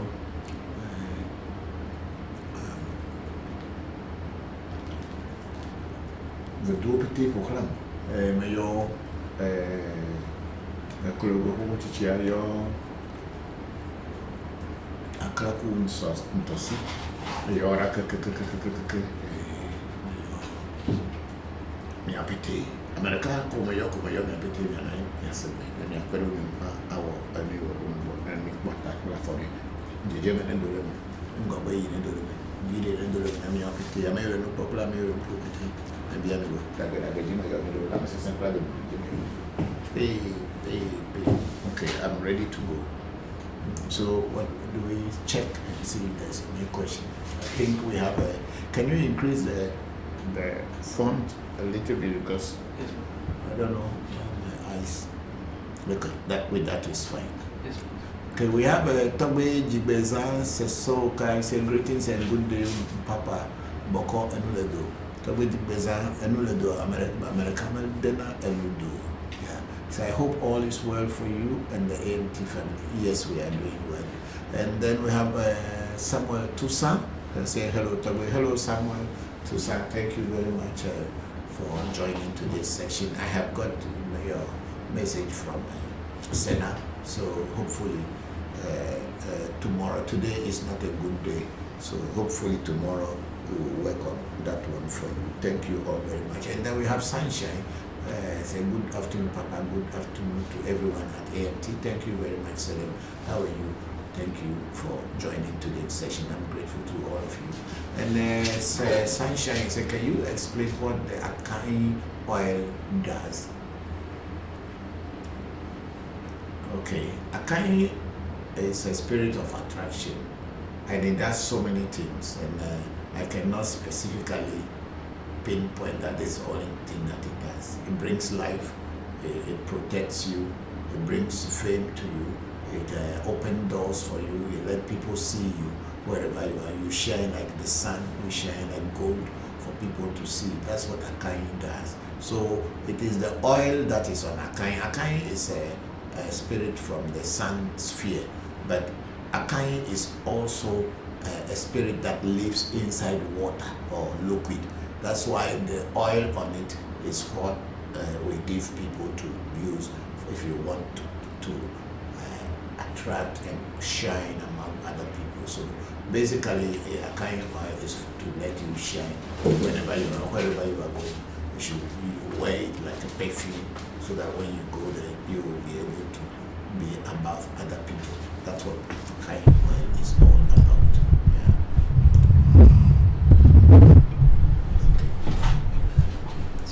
So Sunshine, that's what it is.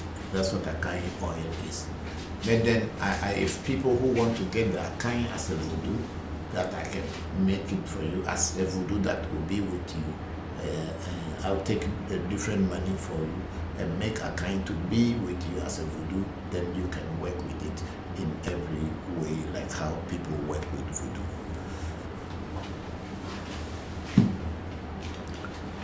Well, we have a Nouveau joining the Clubhouse. Thank you very much, Nouveau, for joining the Clubhouse. And then we are on TikTok. We have our big sister Luna Nicole. Say happy Sunday, Papa and the AMT family. Thank you very much, big sister. Happy Luna Nicole. We are grateful and we pray that your health is improving. So it's our desire to see you very strong. Thank you for joining today's section. I'm grateful.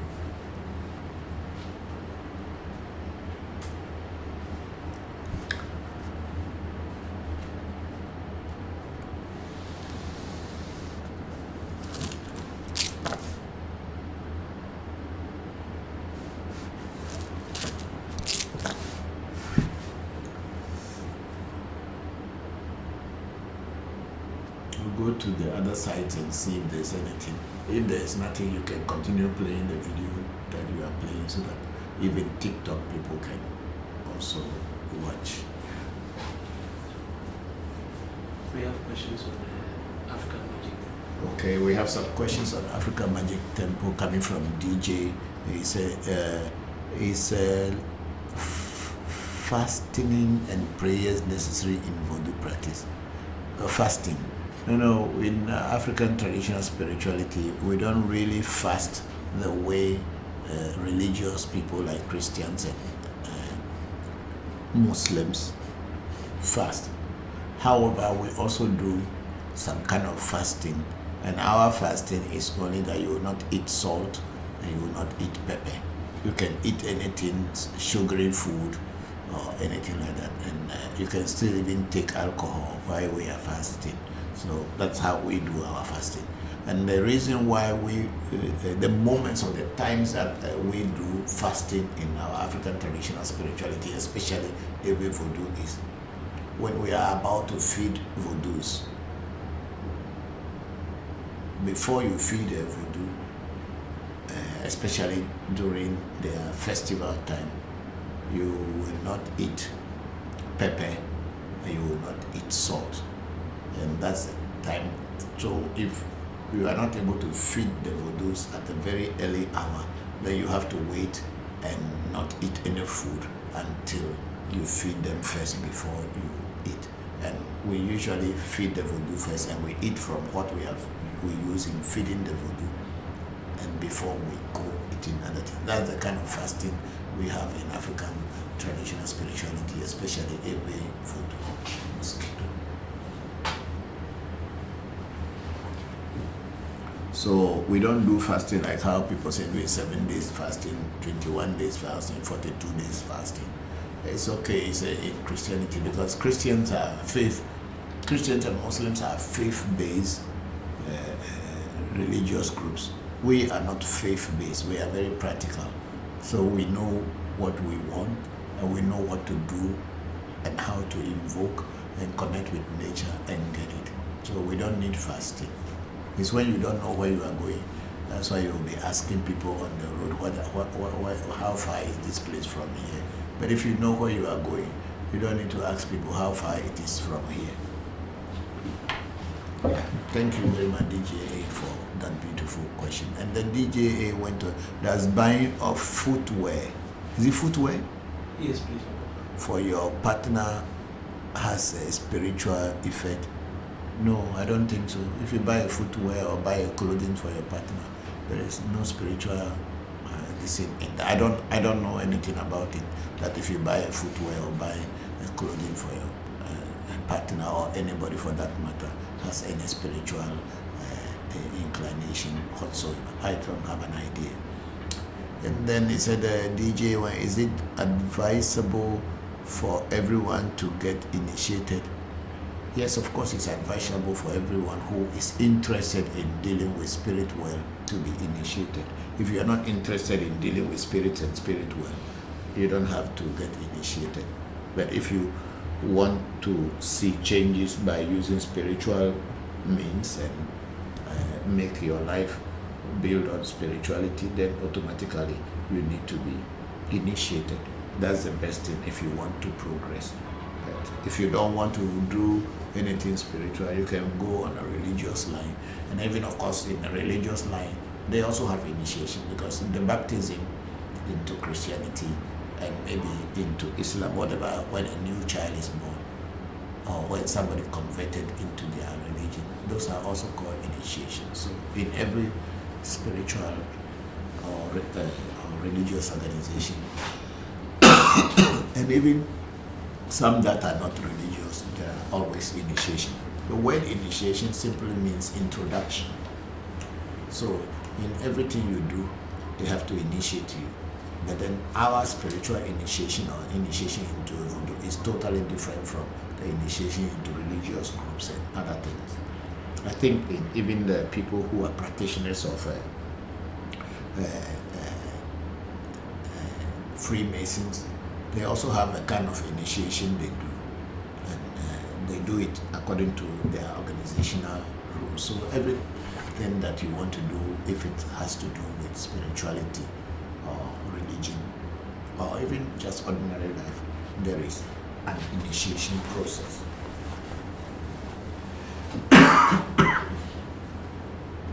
And then we have Sila Ameji there, my in-law. Say hello, Papa. Looking good in this. Thank you very much. It's Magdalene. Magdalene, my grandchild.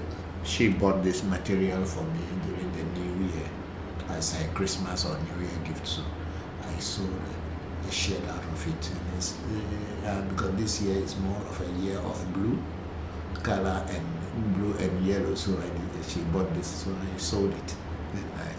I'm wearing it first time on this program. Yeah. Thank you very much, Sila. How is my princess Fanny? I hope you are all fine. Thank you very much.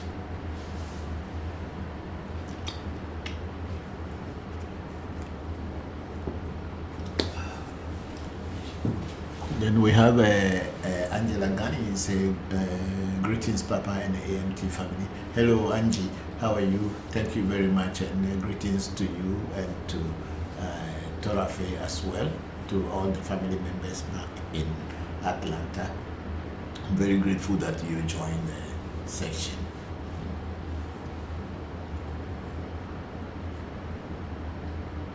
And then I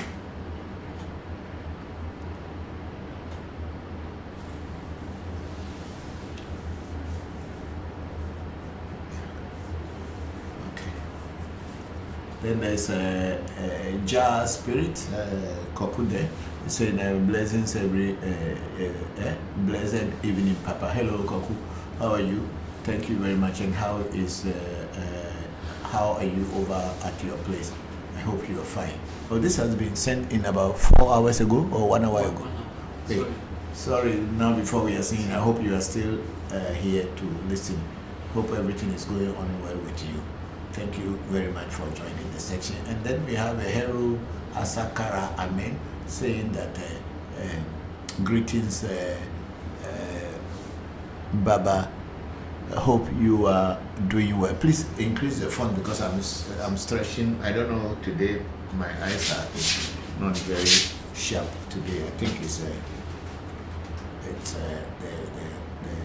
sugar level that is going high in my body is giving me blare eyes. That is part of life. Yeah, thank you. And then, okay, I'm very fine, Heru Asakara. Thank you very much for joining today's session. And then we have DJ A on African Magic Temple. Say good evening, sir. Hello, DJ. How are you, Evans? Thank you for joining. And then DJ A had another lesson before. Say, who is a spirituality? No, there is no. Who is a spirituality practitioner or spiritual practitioner? It's not spirituality practitioner. Who is a spiritual practitioner? Anybody who deals with spirit and works with spirit is a spiritual practitioner. It's as simple as that. So if you are dealing with spirits, then you are a spiritual practitioner. Okay, you make it more clearer. It looks more clearer now. Thank you. And then DJ went on to say, is it advisable for everyone to get initiated? Okay, that one I have answered already. And then the fasting one. Yeah, thank you. Thank you all very much for your questions. I think we are done with Sunshine's question at the YouTube. Yes. So that can you explain what's Akai oil? Akai oil is for attraction, and you wear it as a perfume to be able to overcome the challenges when things are happening. And then Bokor, no, Nuku Amebo, so good evening, Papa Bokor Enuledo. Bokor Nuku America Medina Nuledo now. I had a question question. Do two police which share and Voodoo have things in common? For instance, will a police like Tula Meji and Satula share some things in common? I cannot tell, even though it is Tula Meji and Satula. Yes, of course, they will share certain things in common because of the Tula that is inside of them. And when it's Tula, you should also understand that Tula in Ewe Afa has to do with gun. Has to do with something with gun. So in Tula Meji, which some people say Alafia, and Satula, I don't know what is the story, but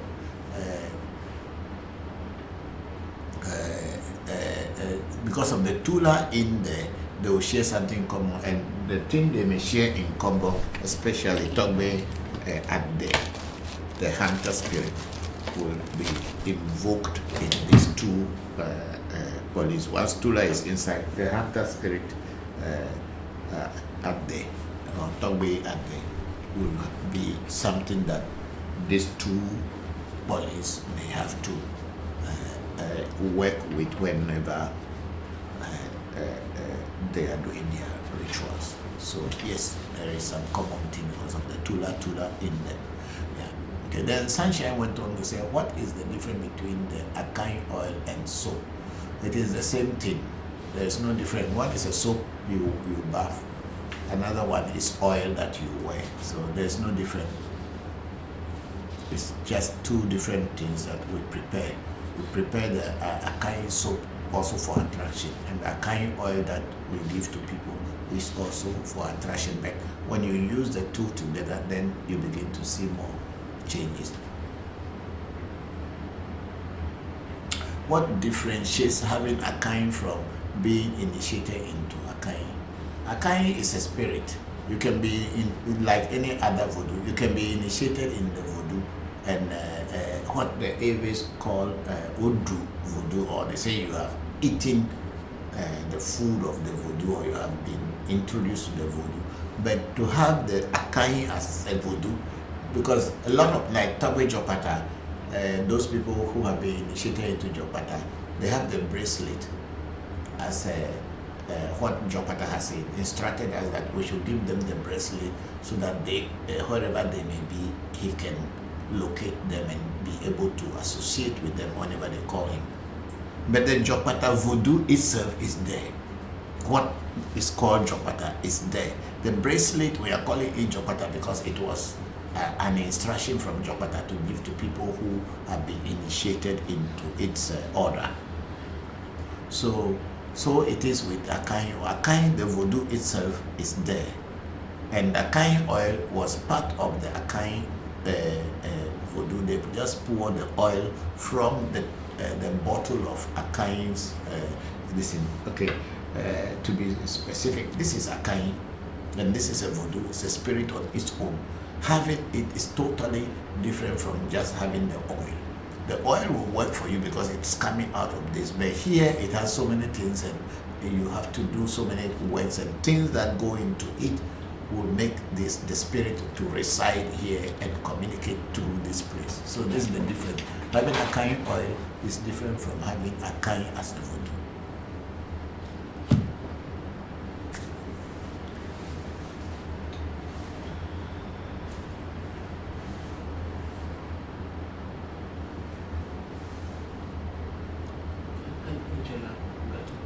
Yes, hello, Angie. Angela Gani has a question. Greetings, Papa. It is common. Is it common for your essay to just want to be fed by only the male chicken? No. we don't use only male chicken to feed essay. It has never, I wasn't taught like that. And what could be the cause for the it only wanting one? No, essay will never ask for only one male chicken. I have never had that experience, unless of course if we ask Afa, if the essay would only take a male chicken routine. That's why when we are doing essay, we bring young, 2 beefeater, 2 bottles, chicken is 2 male and female, because the essay is male and female. That's why we call it essay dada. And me being a man, the essay mother in the where a sepe is a female. So essay never asks for one thing. I don't know how you ask your essay before it is saying that it wanted only one chicken. I have never had that experience, and I wasn't taught that it should only be given one chicken.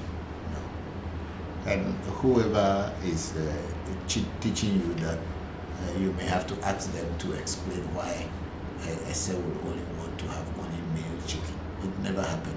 I have never had that experience, and I have never done that by giving only male chicken to essay.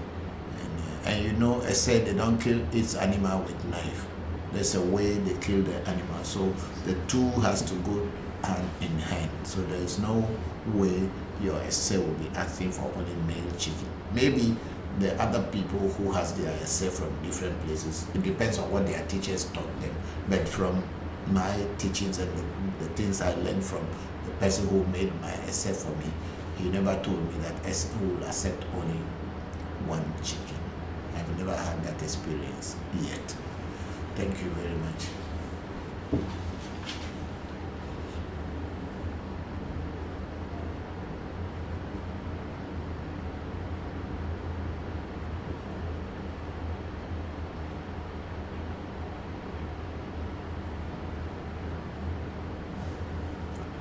Okay, we have on ReVodution Voodoo Education, and we have Frederick Mawienga Kanjani. Say volume 2 low, please.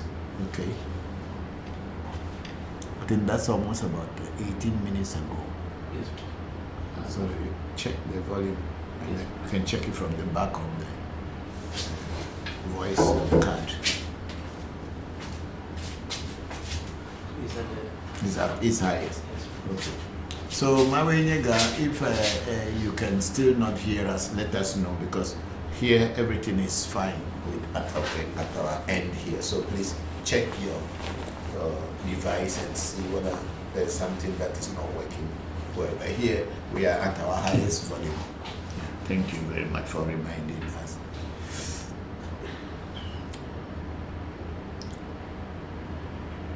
Okay, we have a big sister, Luna Nicole. He said, would you please talk about scrying, scrying or working with mirrors? Oh, when you are initiated into mirrors, I will tell you. Sorry, I cannot be telling you how to do scrying when you are not initiated into it, because there's a possibility and the tendency of a lot of people deciding to say they are doing they have their own mirror or they have their own crystal ball. I remember there was a guy in Kenya who sent me a message some time ago that he had made a mirror for himself, and he wanted to ask me if the mirror would speak to him or not. And I told him, I didn't teach you how to make a mirror. I did not make a mirror for you. You made your own mirror. Why ask me if your mirror will talk to you or not? Because everything in spirituality, you don't just start and make it by yourself. Someone who has used it before, know the way, is the one who teaches you. That's what they call initiation. So I can't be talking about scrying and talking about mirrors when you don't have a mirror, or I have not given you a mirror. To those that I will give a mirror or introduce them into the mirror, I will teach them how to go about it. I'm very sorry, but that is the truth. And then once this place also must be increased. Is it different from the other one? I tried the increase.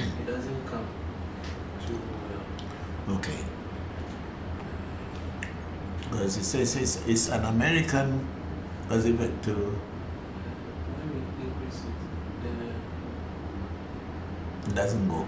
Okay, if it doesn't go, just let's bring the screen closer to me. Come and push the screen a little bit closer to me so that I can see. Maybe I will not be stretching my eyes too. Is it at this end? Yes. Okay, no problem. Okay.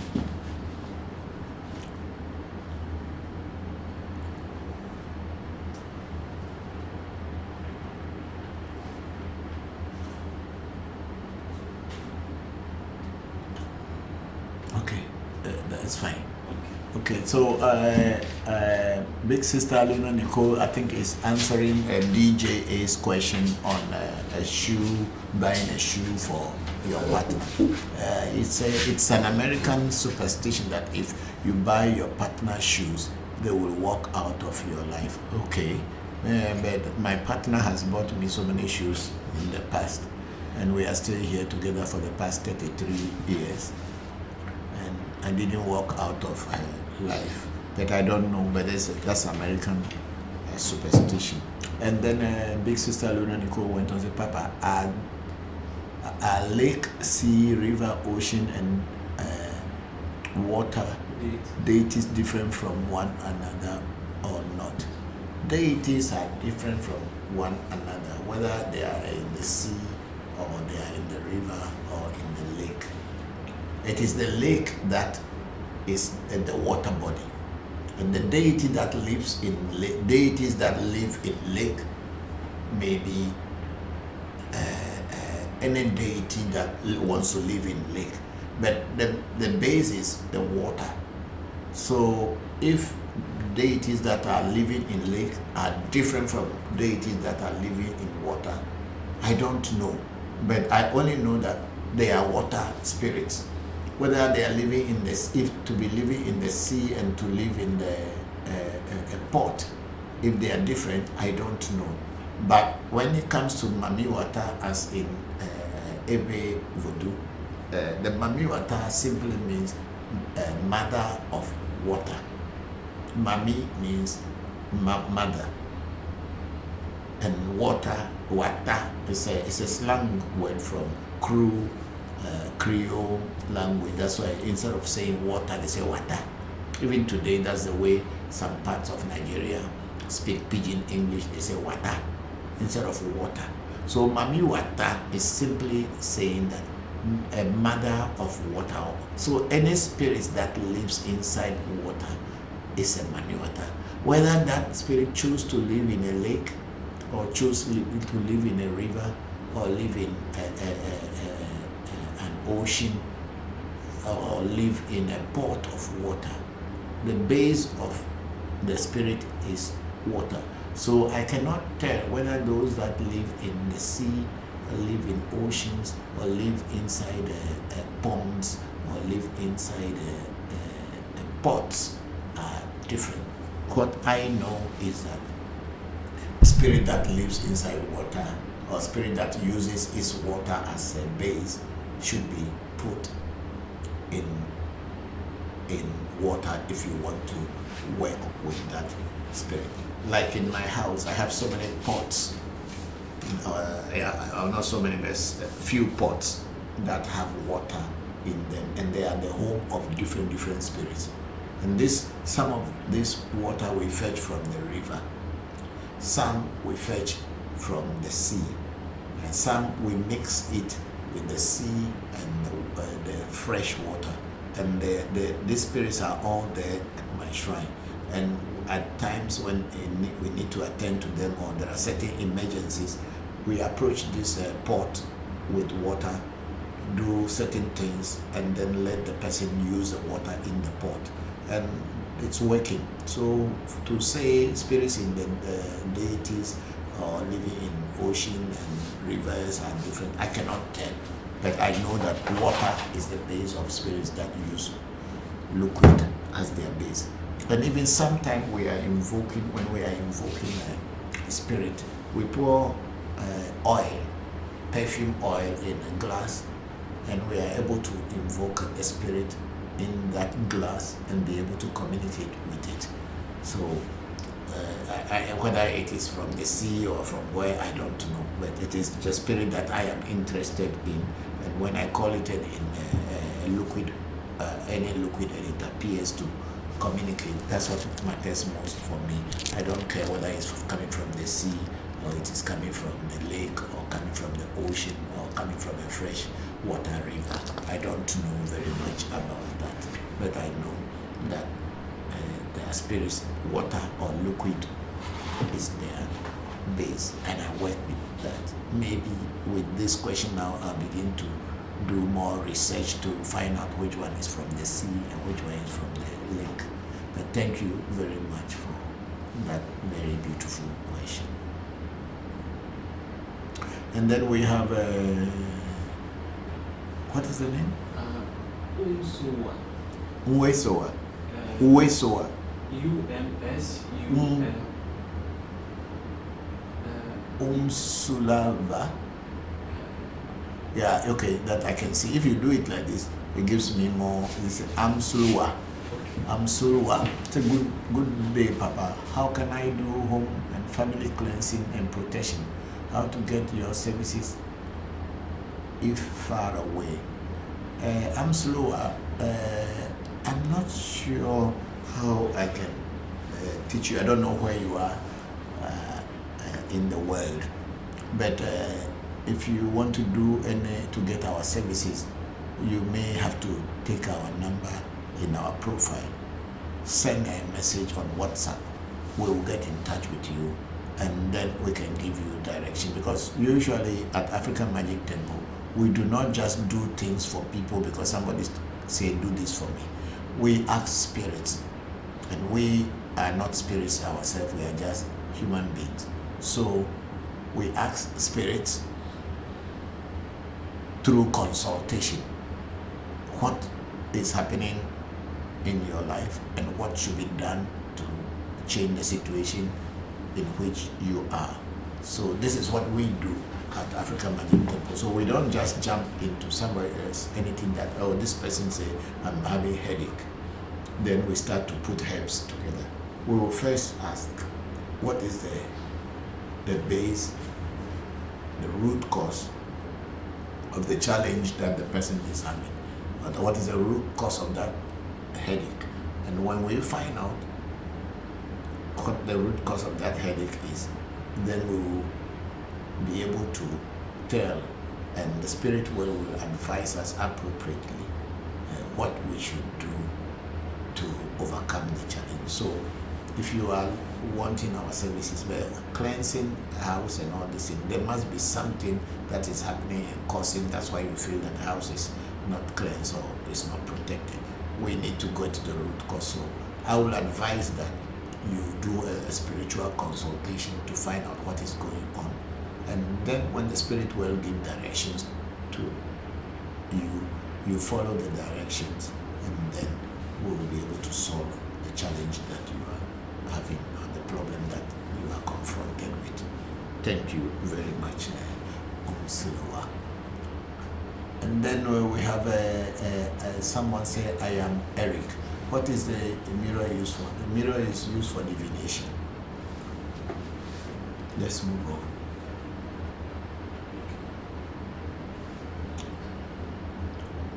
And then we have Sunshine say, okay, so essentially being initiated into a voodoo is like having a piece of it, but not holding. Exactly.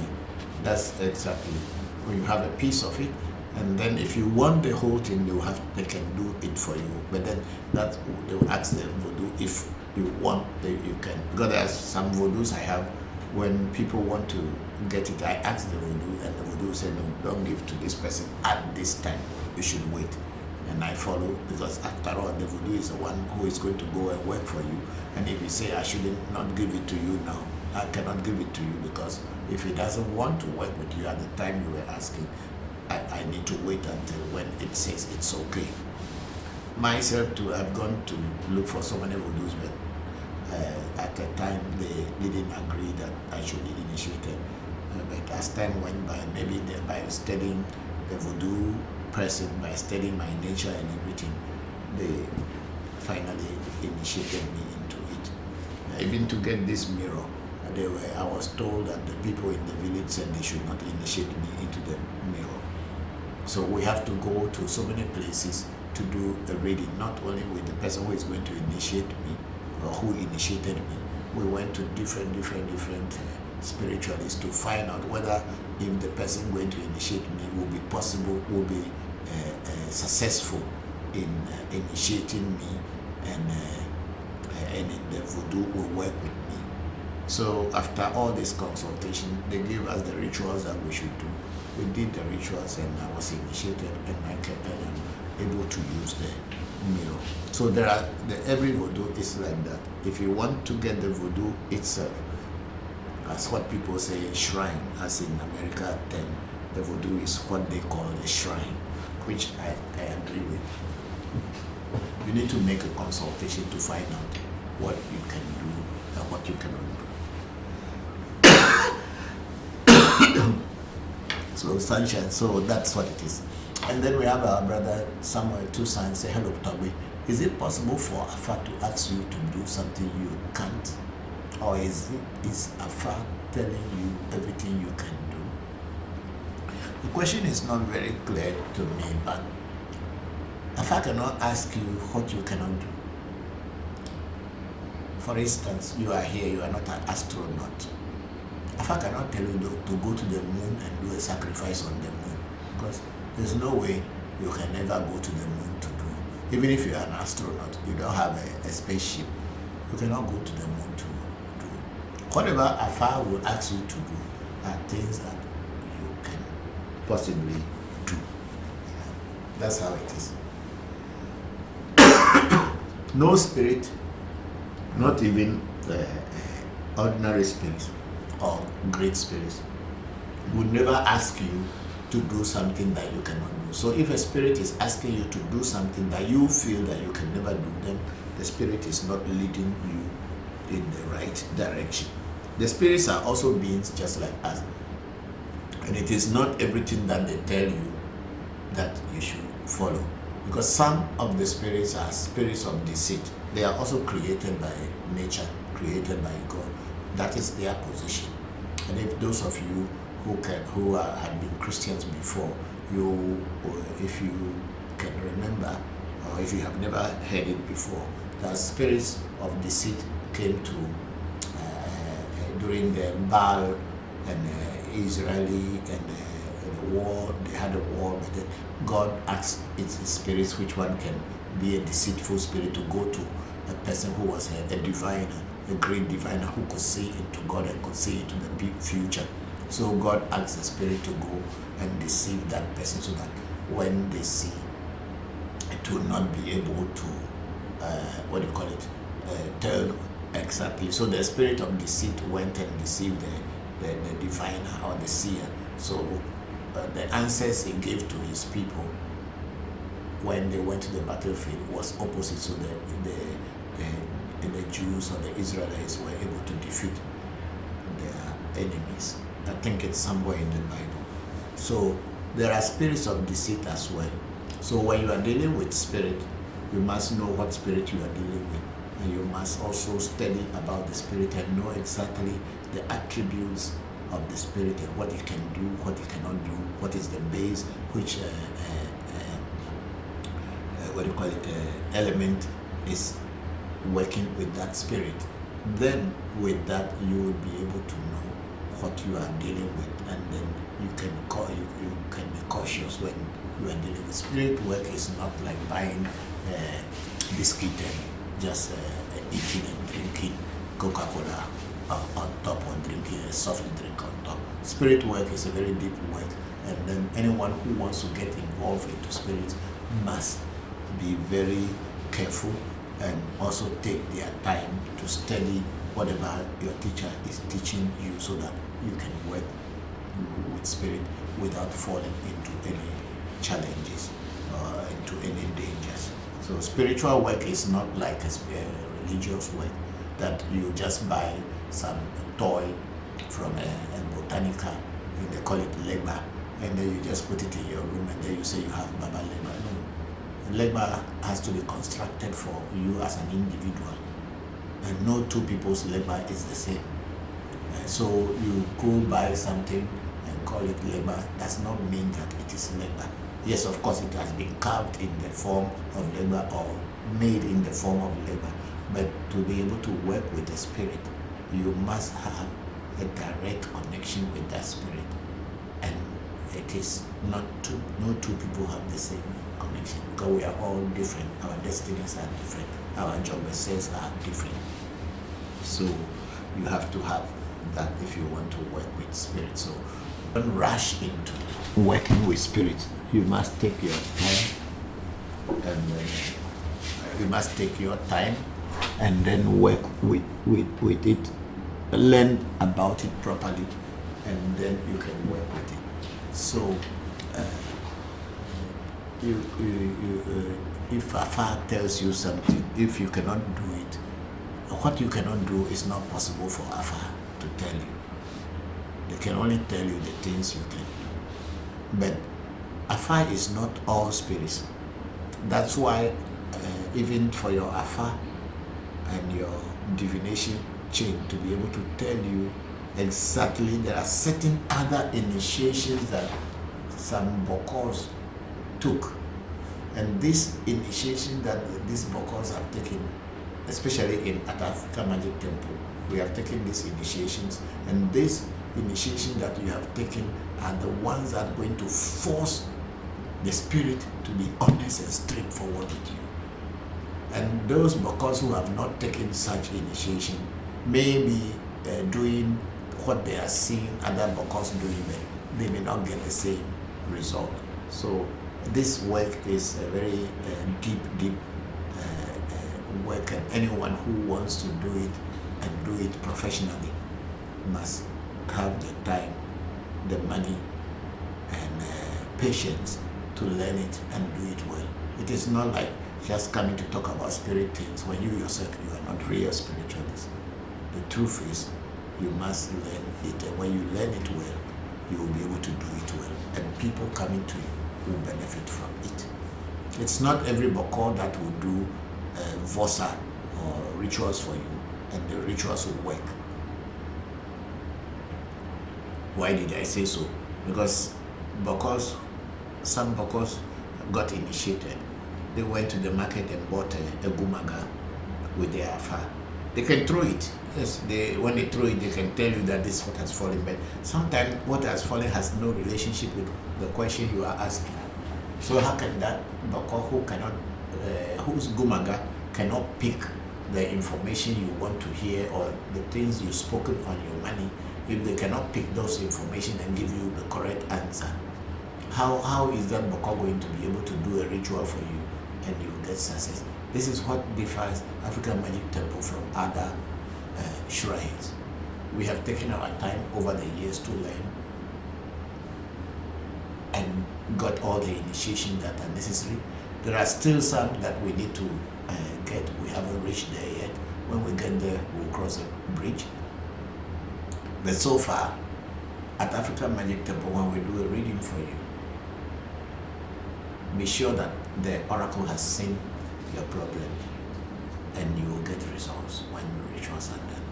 So thank you very much, Samuel Tusan, for that question. And then we have our daughter Sunshine, and that's a great question. Thank you very much, Sunshine. And the Samuel Tusan said thank you, and thank you too for that beautiful question.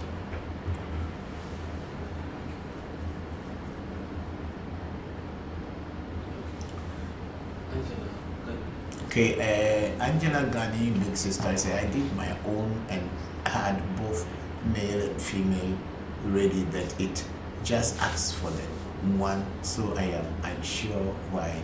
But you were using your own cowries to do the reading. That's why it asks for only one, which it is. There must be some mistake in there. You should, if you are using your own cowries and they are not giving you the proper answer, then you should fumigate the cowries, like cleansing them. Maybe it is over time, it's a long time. You need to fumigate it's cleansing. So by fumigating the calories, or maybe your calories may be needed to be fed or whatever. So please make sure that a sale will not ask you for one single chicken. I have never had that experience. If you bought the two, then you should. But are you able to do the essay feeding by yourself? That's another question. That's why I was suggesting that Shamba, Bokor Shamba Musa, because he's been learning so much, he has been coming and learning, he can come and assist you people to feed yourself. You cannot feed yourself by yourself as at now. You need to take your time. Or when my son comes to comes to America, then he will do or come over and help you people. Because to feed a cell, you need to see it over and over and know how to do it. So please call Shamba and let him come and help you people to feed the cell. The cell will never ask you for only one chicken. It's never two. It never, something didn't go your way. Yeah. Thank you very much, big sister Angie. And then we have Celestine Chachu. Say good evening, Papa. I want to know what a cell is, and is it possible to know how it works? Move the cursor for an individual place. Okay. In Celestine Chachu, in Ewe spirituality, there are three main divinities. We have some people say there are four, but I learned only about three main divinities in Ewe traditional spirituality, the way my father, grandfathers, and my teachers taught me. We have Mau Sobo Lisa, which is said to be a male and female god, Sobo and Lisa. They're ever changing. That's why the world is always changing as creator of the world. And then we have Mau Kiti Kata, which is in some places they call Mau Sobla Ajay, which is like also what it's also as the male and female, who is also doing it as a kitty, and then kata means Japanese say barabara. It's like maintaining, bringing chaos at the same time, bringing things in order, chaos and order. Okay, yeah. And then we have the third divinity or divine entity in Ewe Vodu called Mauga Ese. And Mauga Ese is supposed to be the God that created human beings, each human beings according to their destiny. So Ese simply means your destiny.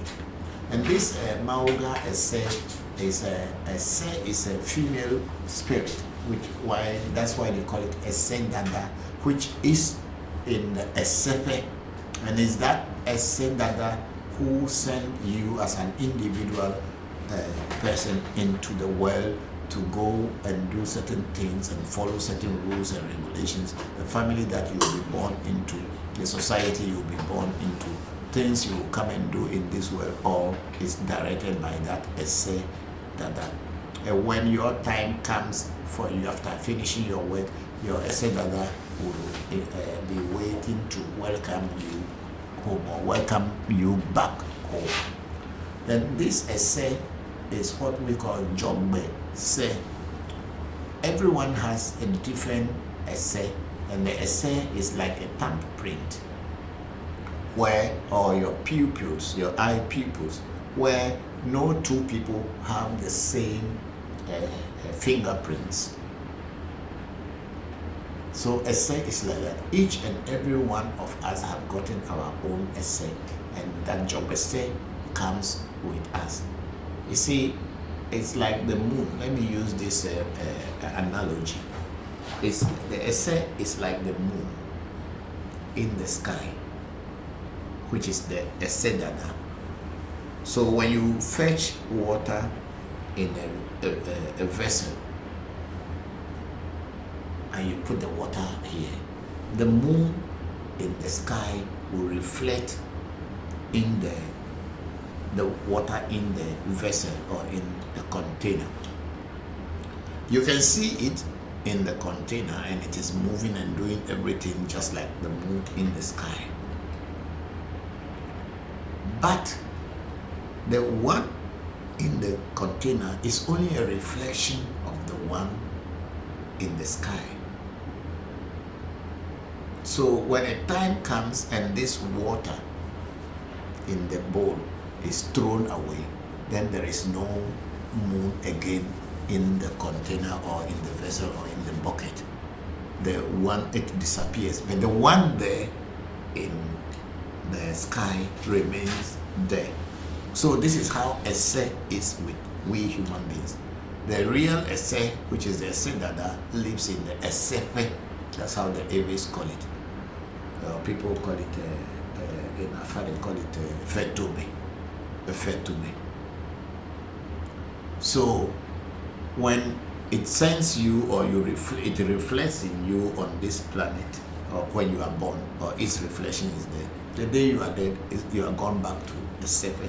So each and every individual have their own moon, which is their Ese Dada. So when you come into this world, you have to learn how to work your Ese and let your Ese work for you while you are here. The things that you have pledged to your Ese Dada, that when I come into the world, I will do this, I will do that, I will do that, I will go through this, I will go through that. That's why each and every one of us have their destinies separate. So these three divinities, Mauga Sobolisa, Mauga Kitikata, Mauga Ese, are the three divinities that the Ewes believe that are the ones that rule the whole world. Plants, animals, whatever. They are not physical things you can see, but somehow the Ewes can make a replica of that Ese for you, and you work with that Ese. But there is no one who has ever made a replica of Mauga Sobolisa or a replica of Mauga Kitikata. Yes, people pray to it, and maybe if somebody has made it, I have not come across those. But Ese in Ewe culture is the most celebrated god among the three. That's why Ewes have names like Senyu, Sena, Seli, Seto, Sedinam, Sehonam, Sebuabe, Sechuafia, Sedohlo. All these things are celebrating the name of the god Ese. So every individual has got Ese. And the Ese, we have positive and we have negative. Just like how we human beings, we have a physical body and we have spirit body. The spirit body is what is your Ese. So when you sleep at night in your bed, your Ese or your spirit body is still moving around as it dreams. It's only few people who do not have dreams, but the majority of us will have dreams. And then when you wake up, you realize that, oh, your body is still in the same very room where you slept, that somehow you are moving. So in case you sleep and you don't wake up, that body that had been in dream will continue moving and going to where it is going. It's only your body that will not wake up anymore, and they'll say you are dead. So it's a little bit complex, but that's how it is. So Ese is your inner self. Let me say it simple. And that Ese, which is your inner self, has got a god, a deity, or a divinity that supervises that, and is the one that gave the order for you to come into this physical world. And when you die, you go back to where you came back from. So Celestine Chachu, that's my explanation. Each and every individual has their Ese, but it's only those who knows how to work Ese can be proud that they are living their life. There are so many people that their Ese, the negative Ese, is so strong that they only fall into troubles and problems, and they are always confronted with challenges. People end up killing themselves, killing other people, end up in jails, get in all kind of challenges. It's all depending on your essay. And then those who are able to align the negative essay with the positive essay in a proper balance, their positive essays start working for them and become stronger than the negative one, and things move on well for them. So this is the story about essay. Thank you, Celestine Chachu.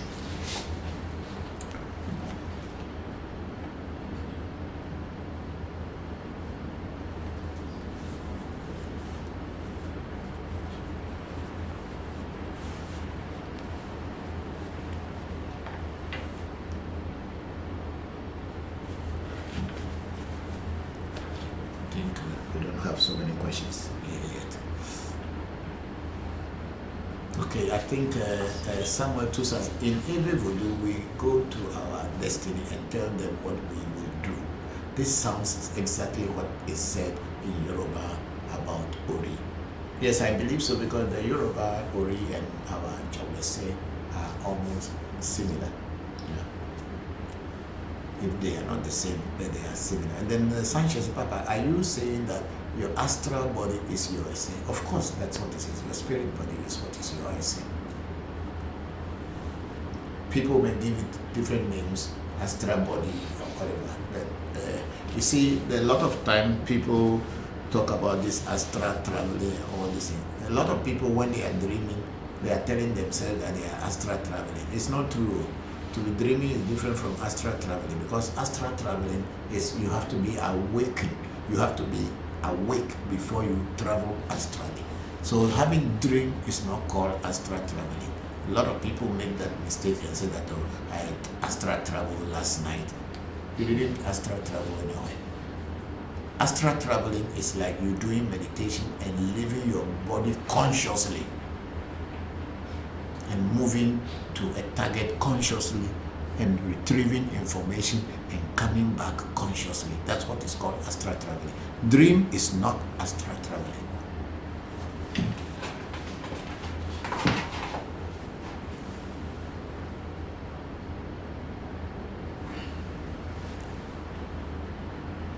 And then we have Celestine Chachu say, thank you so much, Papa. You are very much welcome for the question. You have given us a question that we talk about and many people will learn about it.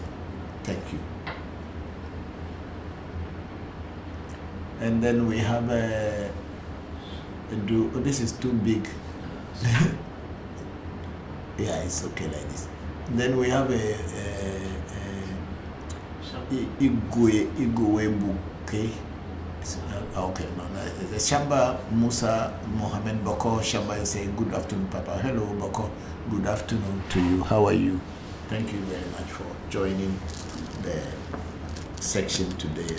I was just talking about you to Angie, that they can consult you so that you can go feed their essay for them, because as at now, I am not sure. I don't think so. It's not even I'm not sure. I don't think they can feed their essay on their own, because even in your case, you have to learn many times, come here many times before now you have the ability and the knowledge to be able to feed your essay.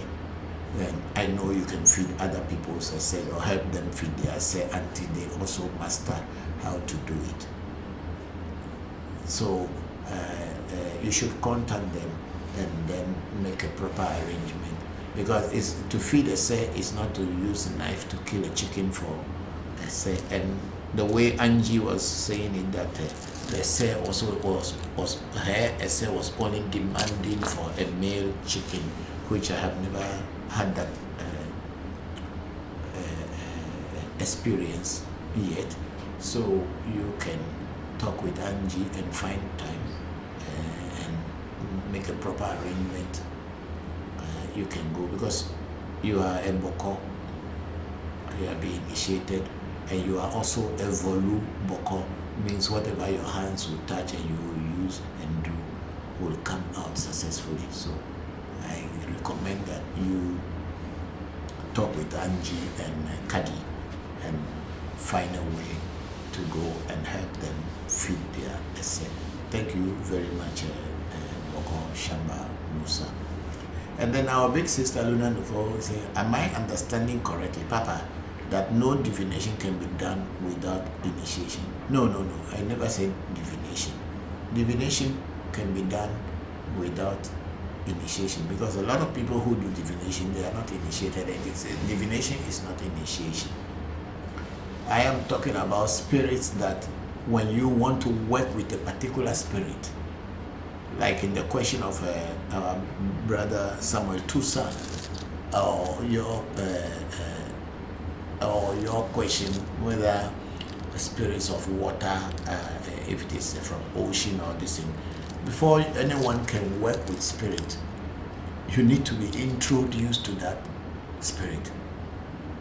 You cannot just stand up and say, oh, you saw some spirit, or you read about a spirit in a book, so you start working with it. The spirit is not working with you. It's only you deceiving yourself that you are working with it. Before a spirit can work with somebody, you need to be introduced to the spirit, and someone who has already worked with that spirit and know the base and the attributes of that spirit is the one who has to introduce you. And if not, you just by reading and say you are working with the spirit, you may be trailing on a dangerous path. That's what I was saying. It isn't that without initiation people cannot do divination. Divination can be done for anyone by a proper diviner.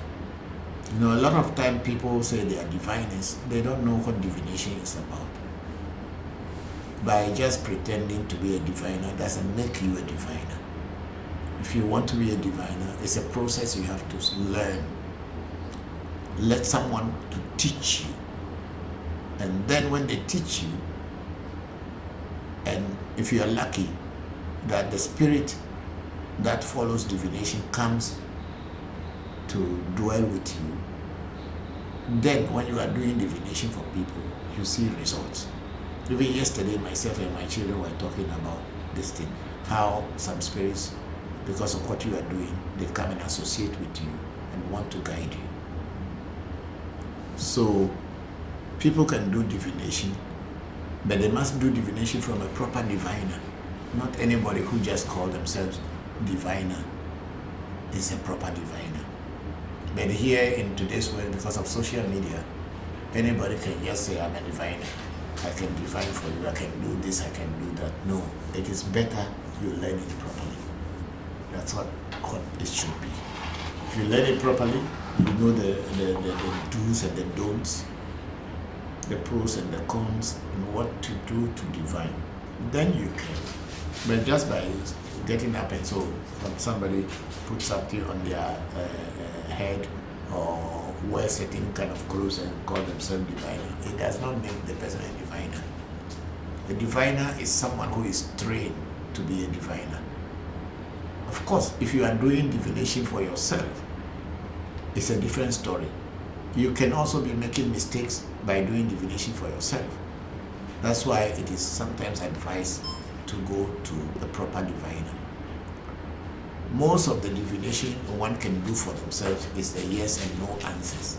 But to go deeper into divination and be able to tell stories and guide people, you need to be trained.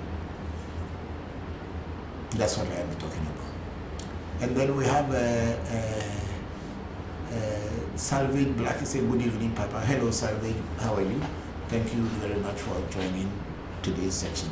I hope you and your family members are well. May the ancestors continue to bless and help and guide you. And then we have Bokor Shamba Musa saying, okay, thank you, Papa. I will reach out to them. Yes, please do. Thank you very much. And I haven't heard anything from the bank yet, so check up and let me know. And then we have Salvage Blood. Papa, please, do you have rings for attraction? No, I don't do rings for attraction. I'm not that kind of malam who has things and so you wear this and you'll be attraction. For me, everything I do is initiation. I don't have any rings for attraction, so wear it and then you attract people. No. African Magic Temple, we are proper spiritualists. We are not just selling things because somebody wants to buy it. We don't have rings for attraction, but we can prepare attraction oils, attraction soaps, and then also maybe prepare attraction rings for you when you get initiated into what brings attraction. And then we have Dan Chris Kitty say, "Good, God continue to bless you, Papa." Thank you very much, Dan Chris. Thank you very much for joining the section. Hope you all are fine. May the gods and ancestors continue blessing you all.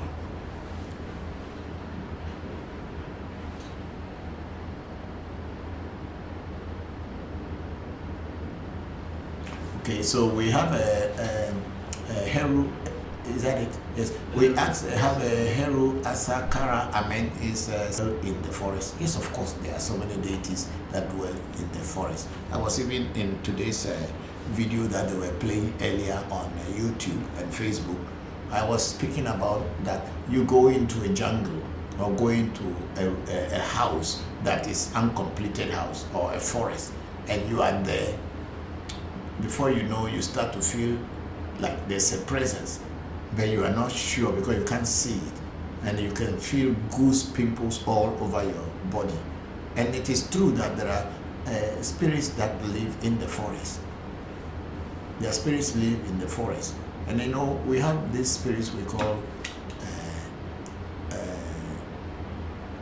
undines, gnomes, salamanders, and sylphs. This category, I think the gnomes are spirits of that dwell on earth. And then we have the undines, like spirits that dwell in water or use water as their abode. So we can even say Mamiwata and all these things fall into the category of undines. And then we have spirits called the salamanders. These are all what do you call elemental spirits. We call spirits called salamanders. And these salamanders are spirits that work with fire. And then we have spirits like sylphs that works with air. So in this category of spirits, when you go to the forest, there are spirits there. You may call them deities or call them spirits, whatever you want to call them. They are there. So definitely there are spirits in the forest. And the same thing, there are spirits in water, there are spirits in fire, and there are spirits in the air. That's what spirituality. That's why when you want to be a spiritualist, you need to learn. You don't just get up one day and so people are doing it and they are making money out of it. So let me also call myself a spiritualist. And you buy some things and put in front of you, buy some African statues or Indian statues or whatever, or Greek statues, and you start to say, oh, you have spirits with you. That's not how it is. So to have spirits and work with spirits, you have to get the spirits and know them, and there must be a kind of commission so that spirits know that this is the place they will come and work for somebody who wants to be in charge of them. You cannot just buy anything from a store, come and drop it and say you are a spiritualist. Yes.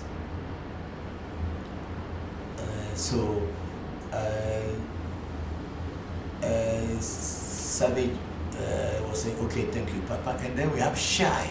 Say, do you need initiation to communicate with your ancestors? No, you don't need initiation to communicate with your ancestors, because your ancestors are people who share the same, or whom you are sharing the same DNA.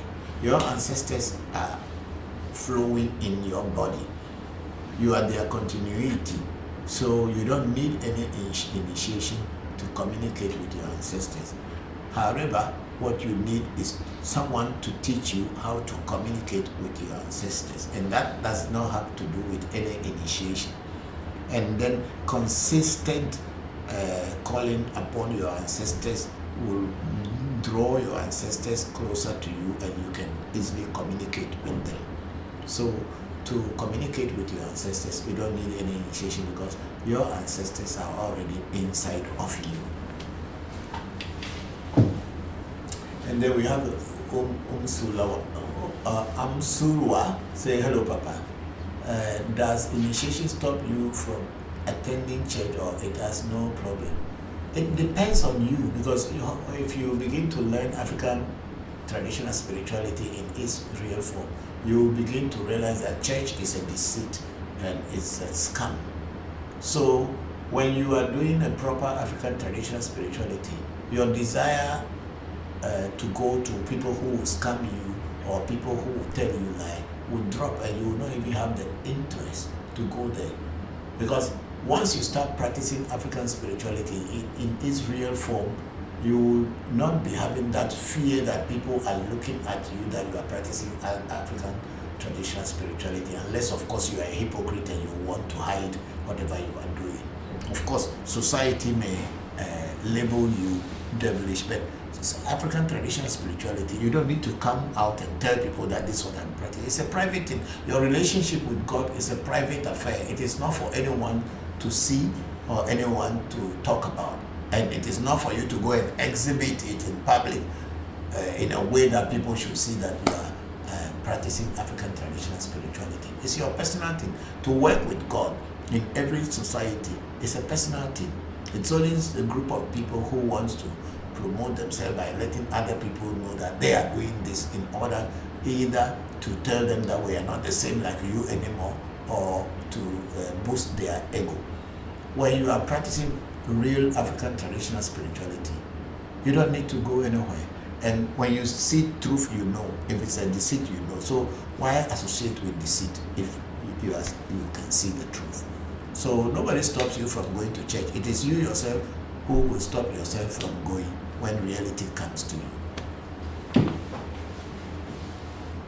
And then Ifa Jeriayo say blessings to you and your family, Papa. Thank you very much, Ifa Jeriayo. Thank you. I'm grateful. Then Omselwa said good teaching, Papa. Thank you. Blessings, and blessings to you too. Thank you very much.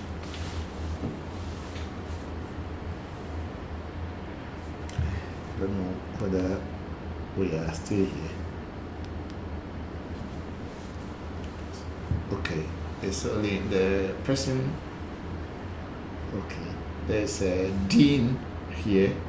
I think I know who Dean is, if I am right.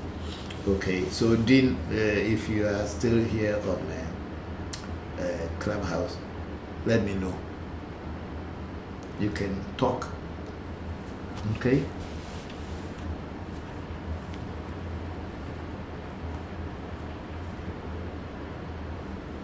Oh, my can you plug this in for me?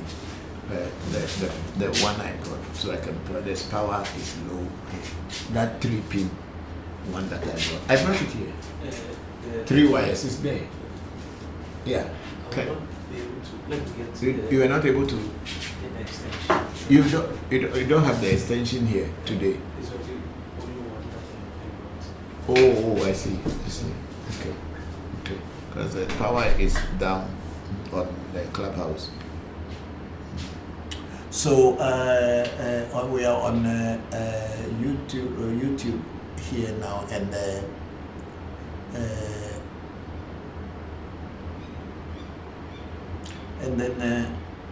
okay, I think we are. Okay, Sunshine was a question on Papa. Are you saying that your astral body is your essay? Yes, you can liken the essay to your astral body because your inner self. And then Sunshine again went, okay, so if you astral project to lower vibrational places, is it a sign that your negative essay is strong? I cannot tell. I cannot tell, because when you are talking about astral projection, I don't know how many people really know what astral projection is. So I cannot answer that question very correctly, because astral traveling that I know is a whole lot of things. But then a lot of people also, from the conversation I have with people, a lot of people thought that when they are having dream means they are astral traveling. Because in your dream, most of your dreams, you are not like conscious yourself that you want to do this. But in astral projection or astral traveling, where you sit down in a meditation or lie down on your bed and you consciously decided to move out of your body and give yourself a target, like you are going from your room into your toilet or to your bathroom. And if you are able to move from your body into your bathroom, and you were able to identify everything that you have put there physically before the projection, and you are able to come back to your body. That is what I understand about astral projection or astral traveling, not dreams.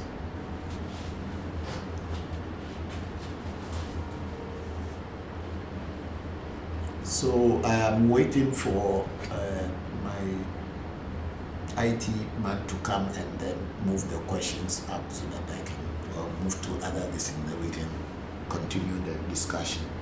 Thank you. So please have patience for me. He's going to bring an extension line which he didn't bring earlier.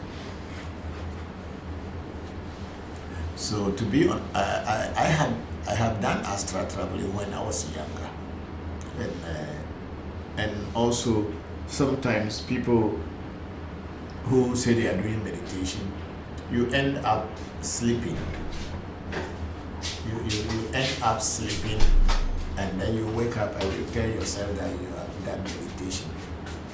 I've been a tantric yogi for many years, and I know what meditation or tantra meditation or yoga meditation is all about. And then majority of the time people are asleep, but then they say you are asleep. But in the difference between the astral projection or astral traveling is that you are consciously moving your mind, your inner self, to a place that you want to move to. It's not like uncontrolled movement. You know what you are doing and you know where you are going. This is the difference between traveling astrally and having dreams. A lot of people have dreams and they call it astral traveling. It's not astral traveling. From my point and my understanding of what astral traveling is, it is not so.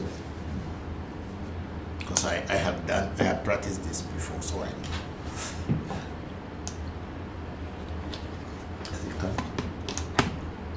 I think this one, yeah, it has come. It's charging.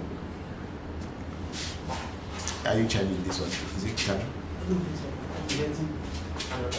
No, it should charge because all the holes there are there. So I think Sunshine went on to say, actual astral travel, when you are conscious and moving around in the spirit world, is not a dream. Yes, of course, that's what I'm talking about. It's not a dream. If you are doing actual astral traveling, you are moving around consciously, and you know what you are doing, and you know where you are going. It's like you are having a dream, and then you tell yourself in your dream that this is a dream, or I am moving to this, I want to overcome this, and I don't want this to overcome me. That is kind of astral traveling, because you are conscious that you are doing this and moving to places, and sometimes if the situation is more than you can decide that, oh no, I don't want this part, and you consciously move out of it, come back to the physical world and go back again.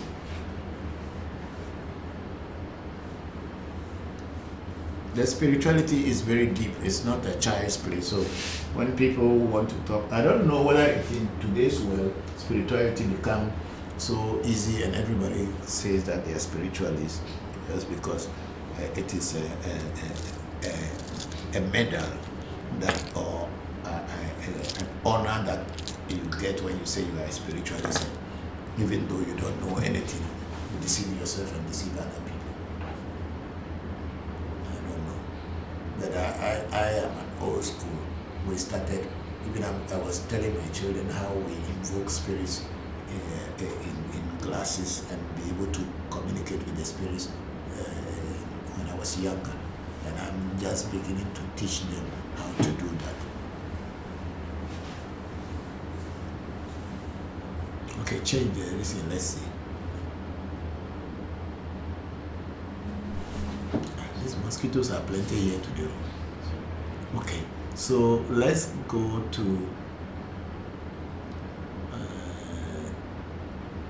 okay, we have gone to Ifanje Reayo. And then we have ancestral at 00840. Blessings, thank you for the understanding. Thank you too. And then we have Obitex 5. Say good evening to you, Obitex. How are you? Thank you very much. And then big sister Luna Nicole is saying that. So is it possible to become versed in mirror magic of cowries if you study under a diviner? I don't really understood your question, but the mirror is the mirror. Cowries are cowries. And we have also what we call book or anbale. In my mirror, I have cowries in the mirror. And I also have the book inside the mirror. Sometimes I can read from the book. Just take the book and I can read, I can see, I can hear. It's just a book, it's just an exercise, small notebook. It's in there. And then sometimes I use the cowries to confirm what the mirror is telling me. So it is not like you become versed in mirror magic of cowries. There's nothing like mirror magic of cowries. I've never known that. I have not heard it also before. So it is not like a mirror magic of cowries. If you are going to learn about cowries divination, you learn about cowrie divination. If you want to learn about mirror divination, you learn about mirror divination. But it is nothing like a mirror magic of cowries. There's nothing, I don't know that. To be a true diviner, you need to be initiated in a proper way and trained under a proper diviner. That's all that I know. And then we have Sabit Black. Is Papa, please, what are the benefits after initiating into Ifa? Ifa is another way of getting you your destiny. That is the Yoruba way, which our Eves have adopted. That's why in Ewe we say Ese Boli when it comes to initiation into Afa or Ifa. We say Ese Boli because Ese is your destiny. It's your Ori, as in Yoruba. So when you are initiated into Ifa, you will now know the things you came into this world for. Things you should do to make your life a better life. Things you shouldn't do so that your life will become less meaningful. So Ifa initiation from a proper Ifa teacher should tell you about your life. Things that had been happening in your life before you even got the initiation will be shared with you, and you yourself will be surprised that this is you, and no one is going to tell you that this is you. You will know it's you because it's going to tell you things that have been happening to you, things that you have done, the things that are in your future to do, and also give you guidelines on dietary guidelines. And if you are eating this type of food, you cannot grow spiritually, or your journey in Afa or Ifa will not be best for you. It will tell you the kind of work you are supposed to do, the kind of people you are supposed to associate with. It tells you about, it's like your blueprint of your destiny. Ifa or Afa is the blueprint of the destiny essay. So your essay is there that can be molded for you, or it's not molded for you. But Afa or Ifa is the blueprint, the writing of your destiny, telling you that in your destiny you are supposed to do this, you are supposed to do that. These are the reason why you are in this world, what kind of work you should do, type of people you should associate with, places you should go, places you shouldn't go. Because in Ifa they can tell you that don't ever live on a story building. If it is in your destiny that you should never ever rent a place or build a banzo or jipo or a story building, and if it is in your destiny that you shouldn't build a story building, if you have money or when you have money and you build a story building, you end up dying and that story building will collapse and kill you. And if it is in your destiny never to be on a story building, so even when you rent homes or apartments or live on a story building, things will not be going well for you unless you live on the ground floor. And also in somebody's destiny, they are advised never to sleep on the floor. They should always sleep on something that is higher. So Afa or Ifa give the blueprint of your destiny, what you should do and what you are supposed to do.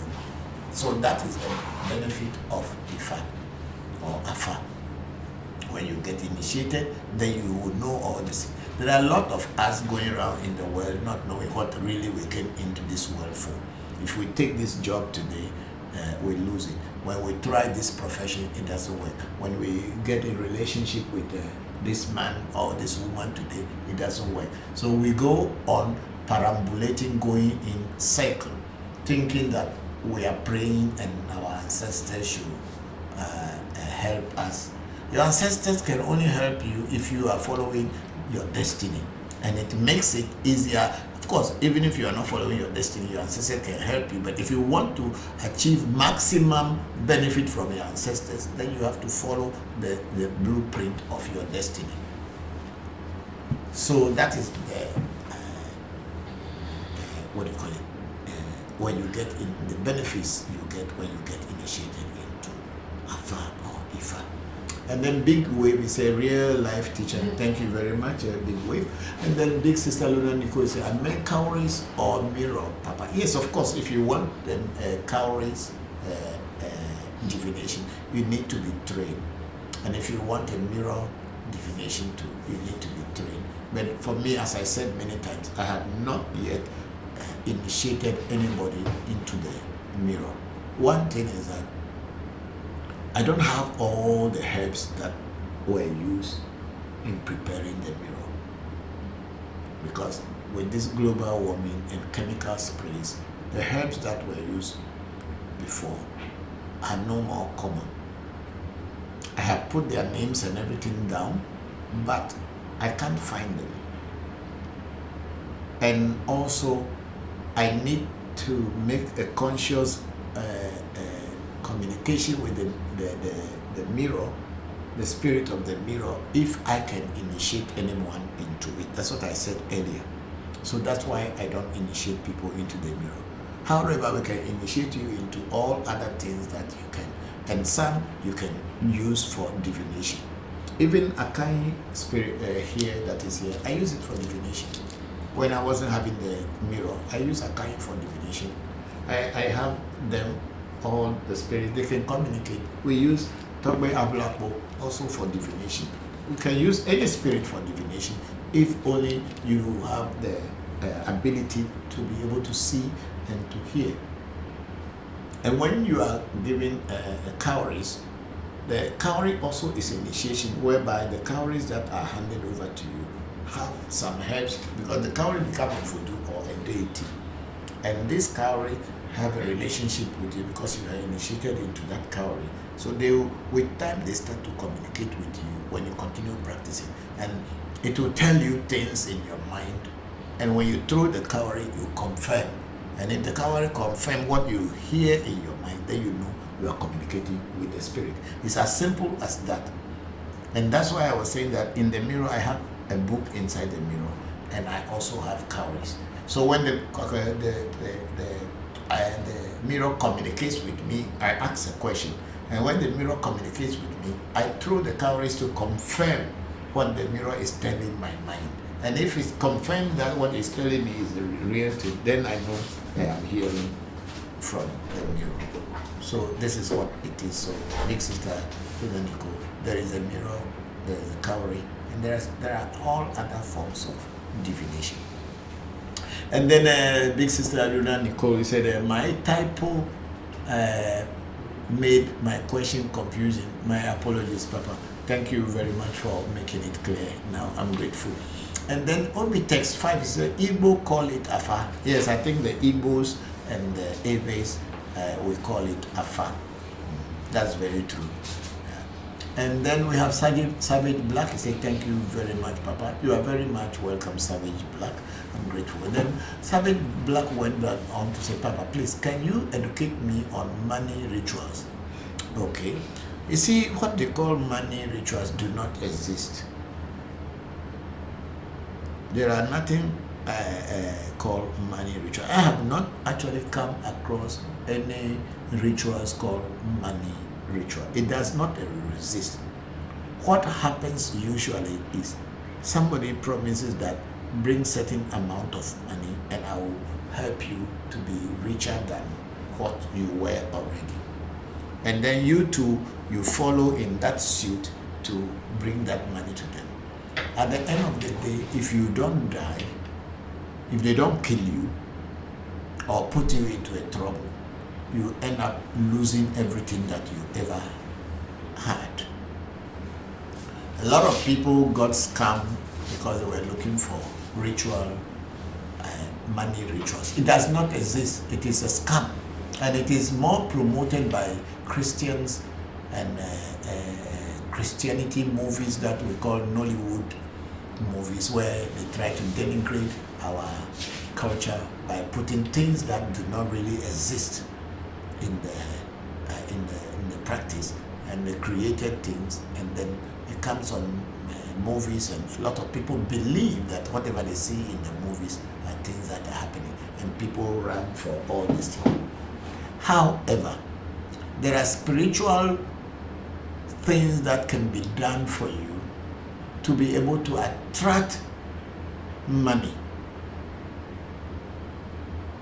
I want you people to take time to digest this and listen again. There are rituals that can be made for you in spirituality that can attract money.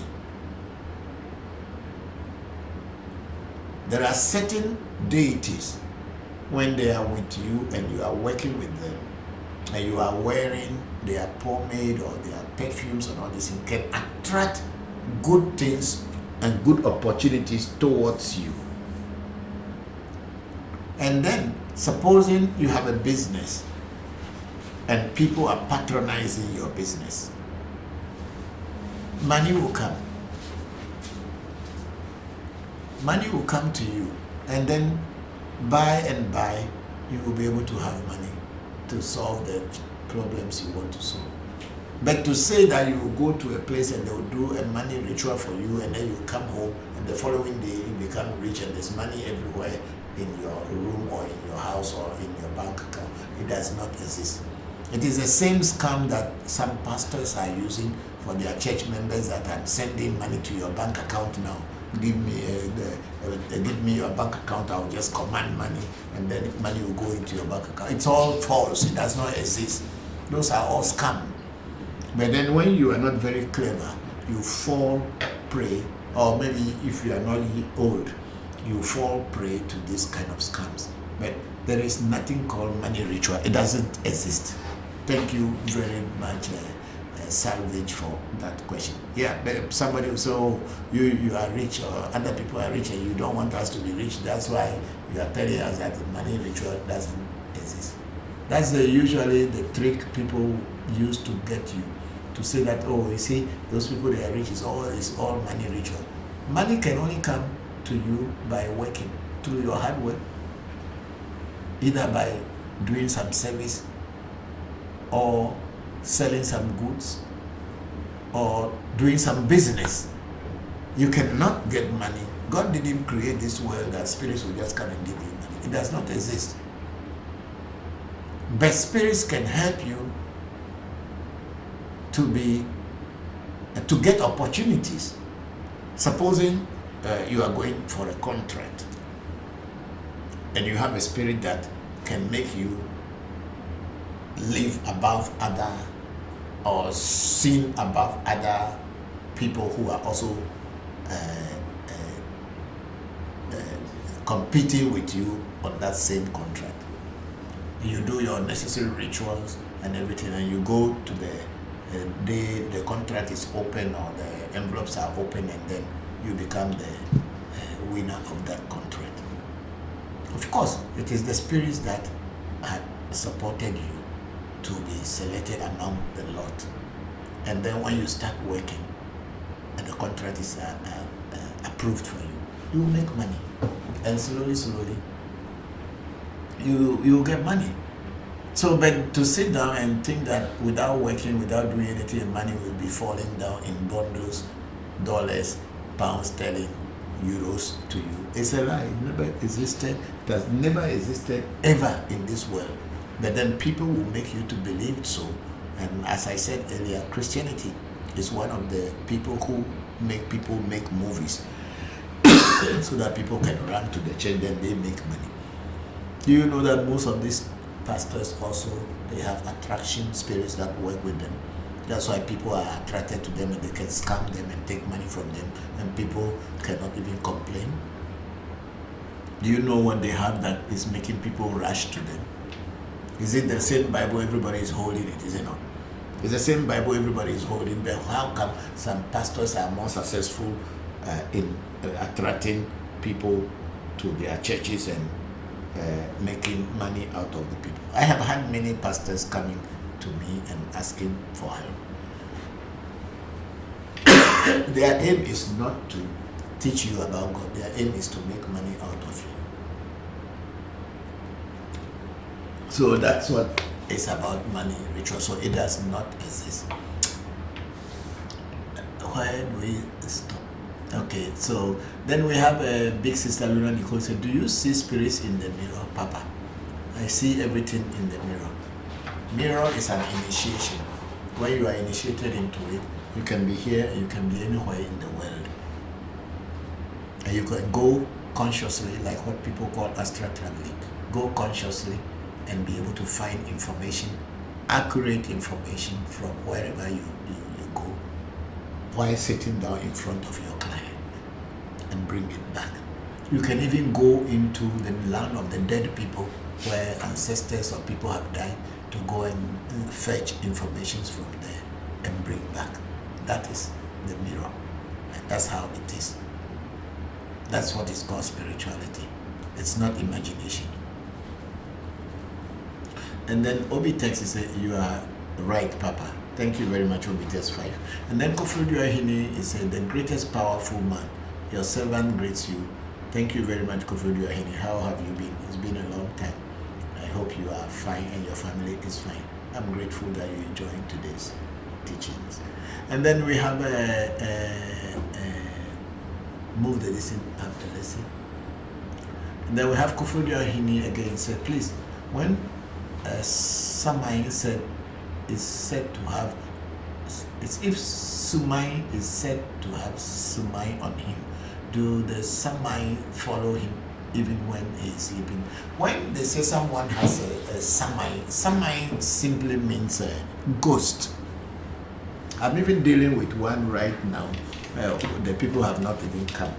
When they say ghost is following you, it follows you everywhere. Even if you are sleeping, the ghost is there. It's just waiting for you. And sometimes it's even influencing your dream because it's a spirit. You can't see it. There's a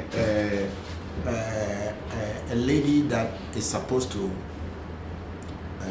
come to me, and even today they called me. 3 days ago they called me. 3 days ago was Friday, right? Yes. Yeah. She had a problem with the mother. The mother was sick, but she was taking care of the mother. And then after some time, the mother couldn't make it and the mother died. So when the mother died, I think about a week or 2 weeks, she was coming out of her room and she fell down. This lady, I think she's a single child. So she fell down at the door in the house and she went into comatose. So they rushed her to the hospital. When she's been there for long, she wasn't really coming back, and eventually she came back. So when she came back, the hospital discharged. It's just a recent case. It's not more than 3 weeks or 2 weeks here. And then they discharged her. But they said when they brought her home, she started behaving like the mother, the dead mother, how the dead mother was behaving, the way she talks and the actions she was doing. She was behaving like the mother who died. So they don't know what is happening to her, and they wanted to ask me if they could bring her to me. So the first thing I asked them that, what was the relationship between this lady, put the air conditioner on, what was the relationship between this woman and the mother when the mother was alive? And I was told that, oh, she was very helpful, she takes care of the mother and doing everything. She's the one who spent money on the mother's sickness and everything. And I asked them, that's not what I am asking. I want to know, were they very good together as a mother and daughter, apart from her spending money on the mother? Then the person said, hey, this, I don't know whether I can say it. I said, no, you want to help your friend. I am asking this question. Kofi, put your hand inside my bag and bring that Japanese spray. It's inside, the small one. No, don't worry, I'm going to...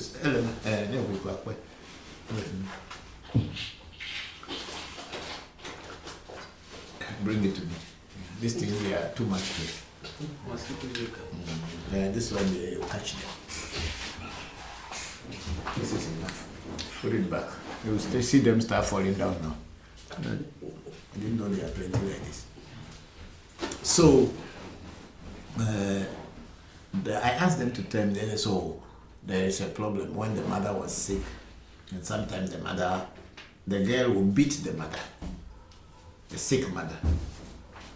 So it's like the mother was too much for her, was giving, so she would beat the mother like a child. I said, now the mother is dead. The mother is the one catching her. It's going to kill her if they don't run quickly and break that bond that the mother is now angry and want to take her away. She's going to die. And they buried the mother yesterday. Yesterday was Saturday. The mother was buried yesterday. And this morning they called me that her situation is getting worse, that they wanted to come and see me. And I told them, yes, I am there, I'll charge you money and I'll tell the ghost to leave you. So when they say a ghost is following something, it's not a joke. The same thing applies to Obosum. If they say a spirit is following you, or a throne or anything is following you, it's the same. You can't see it, but it's there. It's following you, and it's only waiting for the right time to strike and then kick you out of the physical world. So, Mr. Kofodu, please bring it down some more. That's my take on your question. Thank you very much. And then Savage, thank you, great teacher, for enlightening Africans. I'm very grateful. Thank you very much, Savage Black. I'm grateful. And then Somai or Bosum, they are all spirits, so it's the same thing. Then we have I am Lucian. Okay, hello. Please, Daddy, how can one, please move it, let's see. How can one connect with Azizan spirit in terms of hearing them and also understanding them? A human being can connect with Azizan spirit when you have an Azizan working with you. If you don't have an Azizan working with you, you cannot go on walking in the forest and expect that Azizan is coming to talk with you. You need to have an Azizan, then the Azizan will be able to communicate with you. It's just like people who think that if they are looking for Manuata and they just go to the beach or go to rivers and be walking around and talking, then Manuata will hear them. It's a lie. It doesn't happen that way. You must have a Manuata who you can work with before you can communicate with it. If you don't have any Manuata, you cannot just go talking in the air and think that Manuatas or Aziza, which is dwarf, are listening to you. It doesn't happen that way. Spirituality is a real thing. It's not just imagination, and it is not a joke. So I'm illusion. That's my take on your question.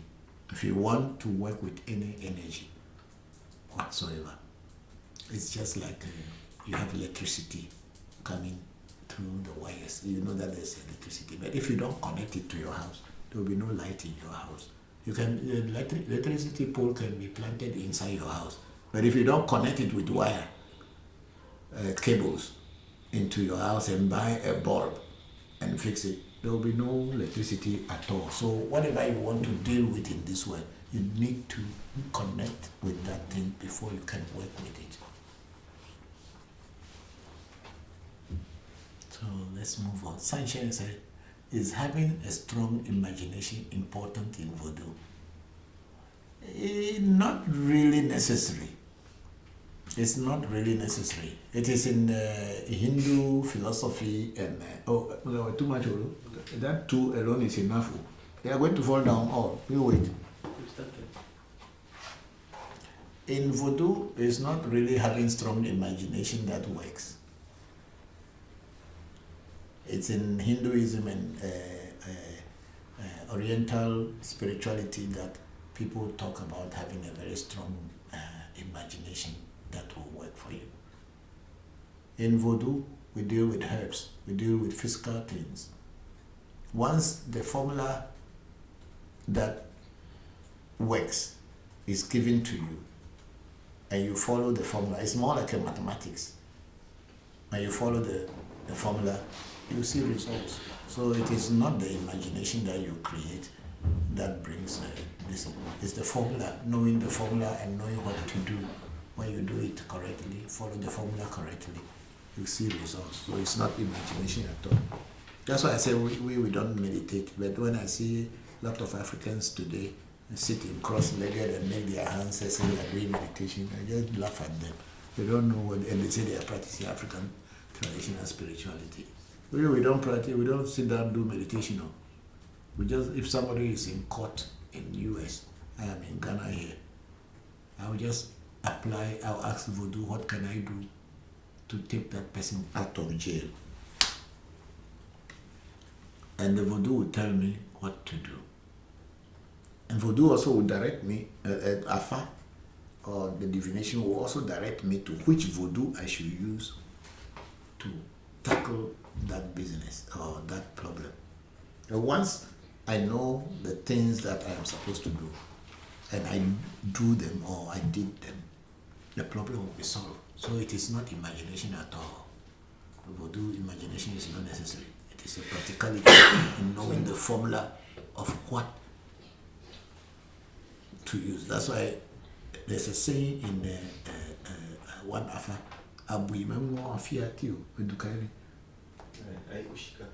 yeah, there's a saying in Yeku Shika.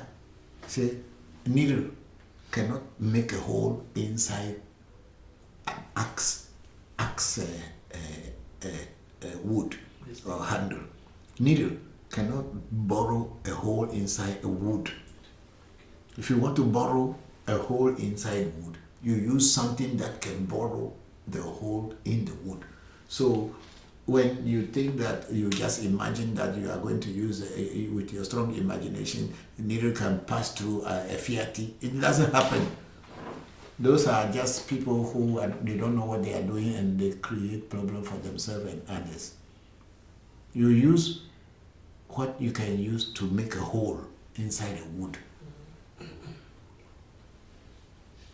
You use a drill. If you use a drill to make a hole inside a wood, you will, Abi?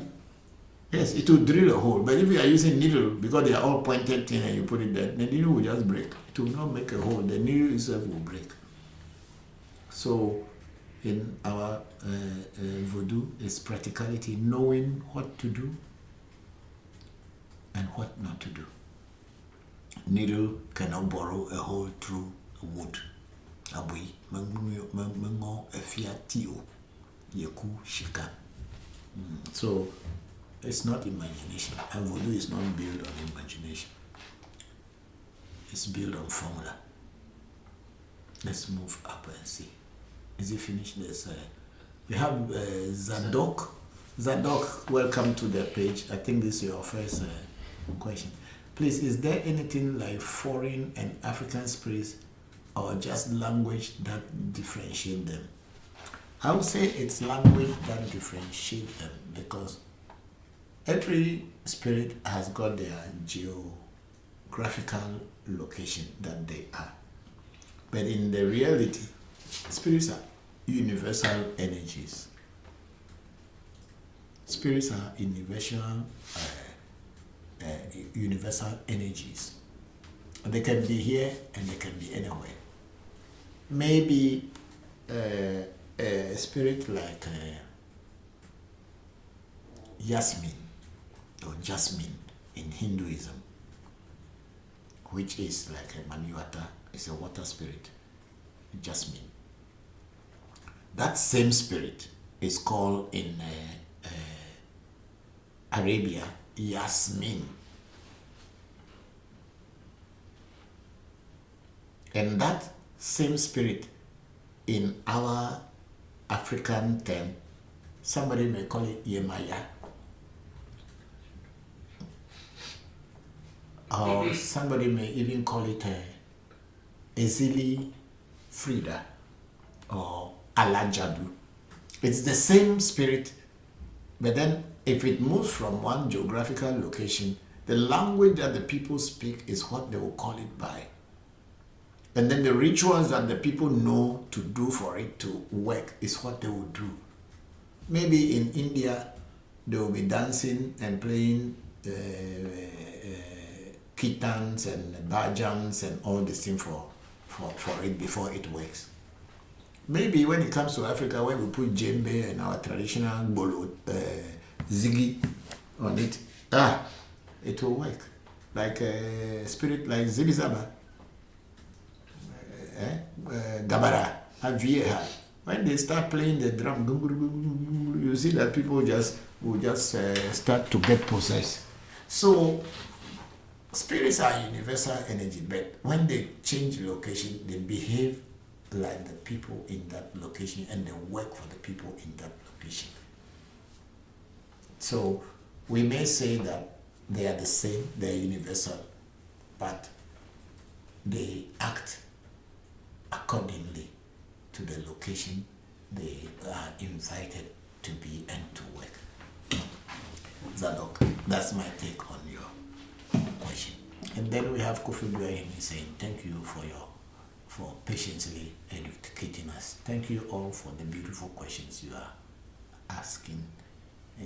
We are all learning. Nobody is better than another person here. We are all students here.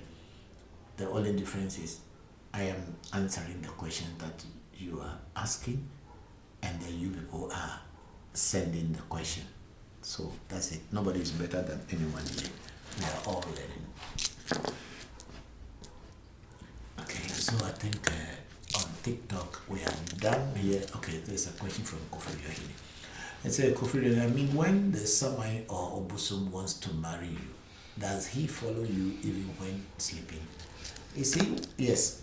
If a spirit wants to associate with you, which a lot of people call it marriage, and in Ewe Ele Asi means it has cut you to be its spokesperson. That spirit will go with you everywhere you go, whether you are sleeping or you are dining, it will go with you. And those people who refuse to come into getting initiated or getting to work with it, most of the people you see that they are mad. They are walking on the street and talking and saying things, and nobody is understanding them. But they who are mad are clearly seeing the spirit and talking to it and moving about. And sometimes it is what brings madness to some people, especially in this part of the world. But I believe it's everywhere. The spirit sometimes can bring you madness, especially when you don't know how to deal with them. And they they are with you and they want to work with you, but you are rejecting them, or people around you do not know what to do for you. That's why in Africa, mental illness is not only treated in the hospital. In our tradition, they will do reading, they will do consultation to find where this is. If it is just a normal mental illness, they know how to treat it. If it is a spiritual one also, they know how to treat it. But with the advent of Christianity and this born-again Christianity, where there's a lot of mad people jumping around and deceiving themselves that they are possessed by spirits in the church or by the Holy Ghost fire, people do not know what is real again and what is not real. That's what is happening in the world. So I think what again? Oh, I think anyway, nobody is here, so okay, on Clubhouse today. So wherever you go, the Spirit follows you. Then we have Sunshine, say a lot of love, Papa. Please move this in. I want to read it properly. Yeah, I love the way you debunk common misconception about African spirituality. Thank you very much, Sunshine. You are with the right person. Why do I say so? You can only learn from someone who had experience. When somebody doesn't have experience, if you are not someone who is teaching you driving, the person themselves do not know driving, how are they going to be able to help you to drive properly? Yes, everybody can sit on a steering wheel and hold the steer, but a proper driver will tell you how to move the car, and when another car is coming, how you can give chance, and how to negotiate corners, and how to stop when it is time to stop to let another one pass by. So spirituality is just the same way. Thank you very much. And the not knowing, fetching river water from Ada and taking it home does nothing to connect you to Aziza at all. That's a joke. Unless your Aziza asks you to go and fetch that water, and then you can invoke the Aziza inside. Because Aziza no does not mean that Aziza is there. So people are just deceiving you, but it's fine. When the time comes for knowledge, it comes. Fetching water from Ada and taking it as Aziza will come is a lie. Because Aziza no just means, that's a word for estuary, where two waters meet, or when the what do you call it? Water body. When a water body is entering into another larger water body, there's always, that place is rowdy, it's very rough, and that is the word they use in Ewe Azizanu. But then people will start deceiving you that, oh, there are so many Aziza who are there, that's why. It is not true, it's a joke. Estuary. Is that not what they call estuary in English? Yes, so Azizan, that's how the Ewe's call it. But that doesn't mean Aziza or any dwarf is staying there, so please don't be deceived.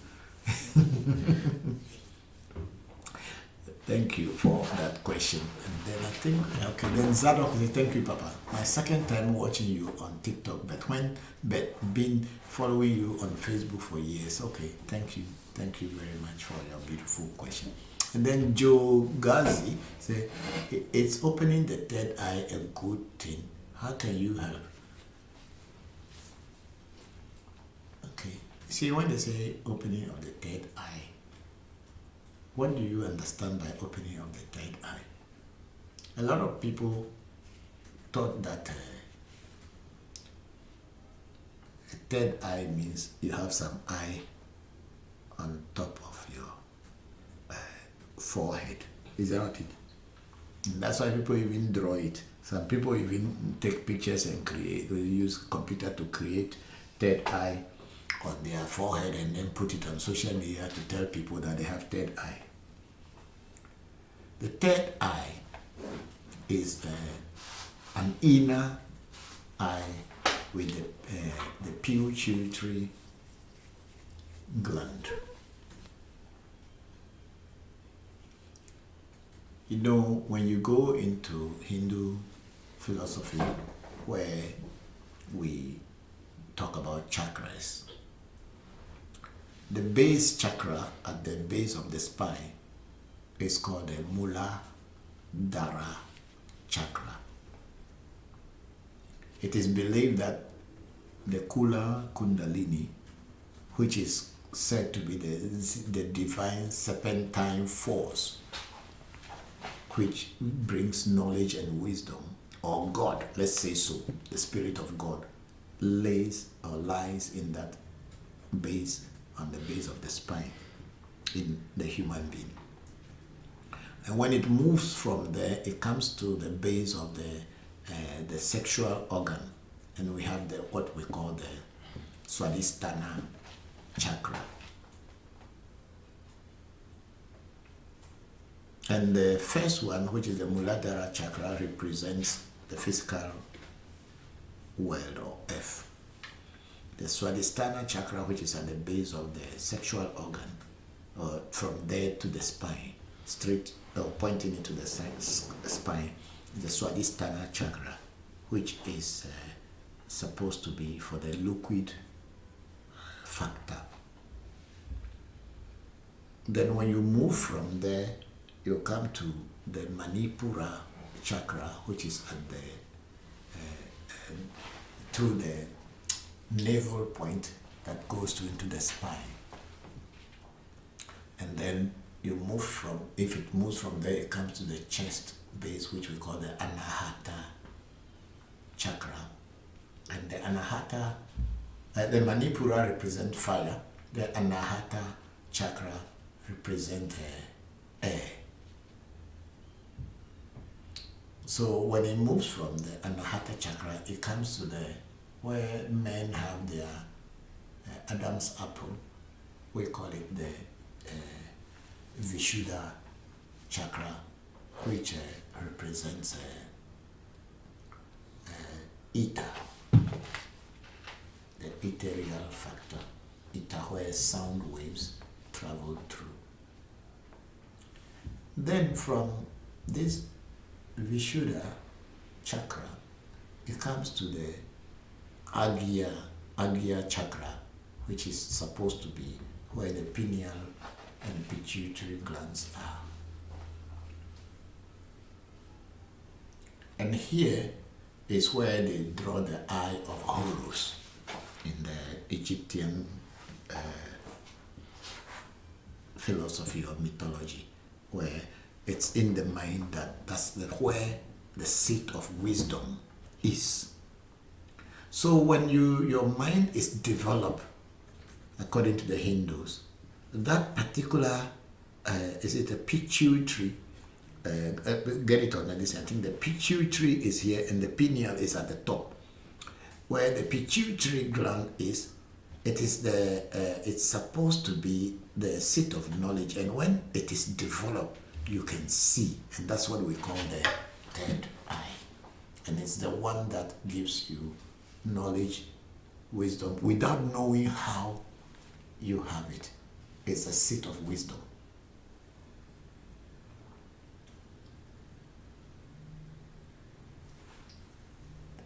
Is that part what people kept saying that that's it? Yes, please. People kept saying that third eye. In the Oriental philosophy, to open that part of the brain, it's a physical organ. To open that part of the brain, a lot of time people have to do a meditation and all this, and they say they are raising the Kundalini to reach there and all this, but it's not very easy to do. But in Voodoo, in African traditional spirituality, there are herbs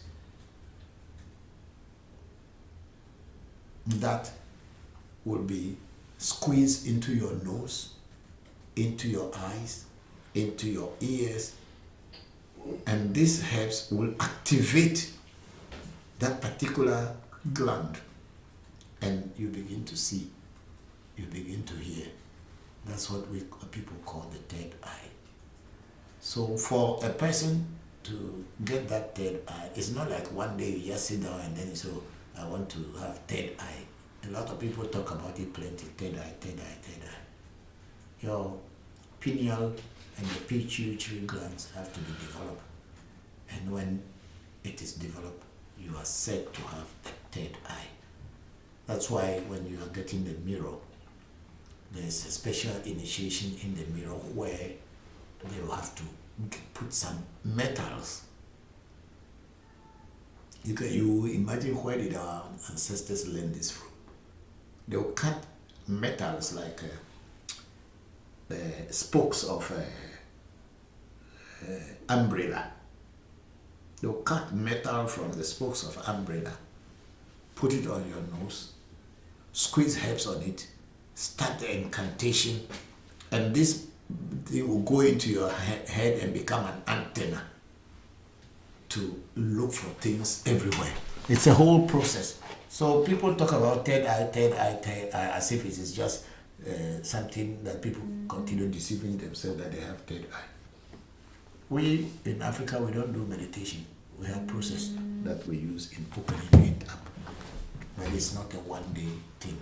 And of course, maybe some people can do it in a day. I don't know. And what I have learned is what I'm talking about. Thank you very much for that question. Let's move on.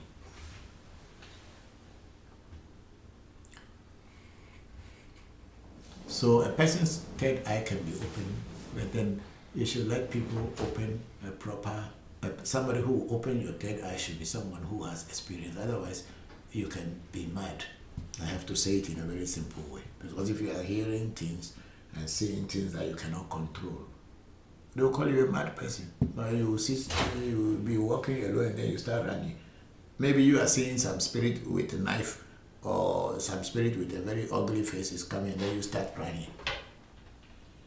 And nobody is seeing it with you, but it's you who is seeing. So it takes time and everything needs patience and practice. Experiment in the hands of good teachers. You can get to wherever you want to get to. Because it is that pituitary and pineal glands that give you that extra sensory perception ability. The sixth sense is what people call the third eye. Means you can see beyond the normal physical eyes. That's what also when we were young, we were invoking spirits in a glass. It is that sixth sense that we were developing, that you can see a spirit in a small glass of oil, whereby some other people cannot see it, because you are using your sixth sense. Yes, thank you very much. And then Kofredu and he said, please, is Alafia Obosom Brafo or Dwarf? Alafia is Alafia. It's not Brafo and it is not a dwarf. It is Alafia. It's the same they call Blekunde. It's the same people call Alafia Kunde. And that's what we call in our shrine, Jopata. It's a deity. It's not I'll call it Bosom, but I don't know whether it's Brafo but it's not a dwarf. It's not an elemental spirit. It's a real spirit. And then we have Kofredu. You are a good teacher, Toby. Thank you very much. Thank you, Kofredu.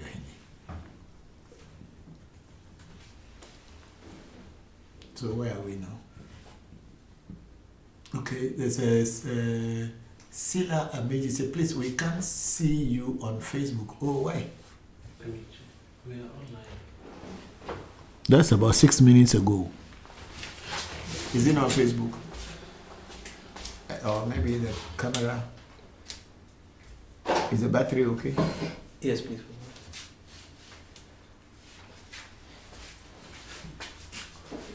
Can you please finish? Still no.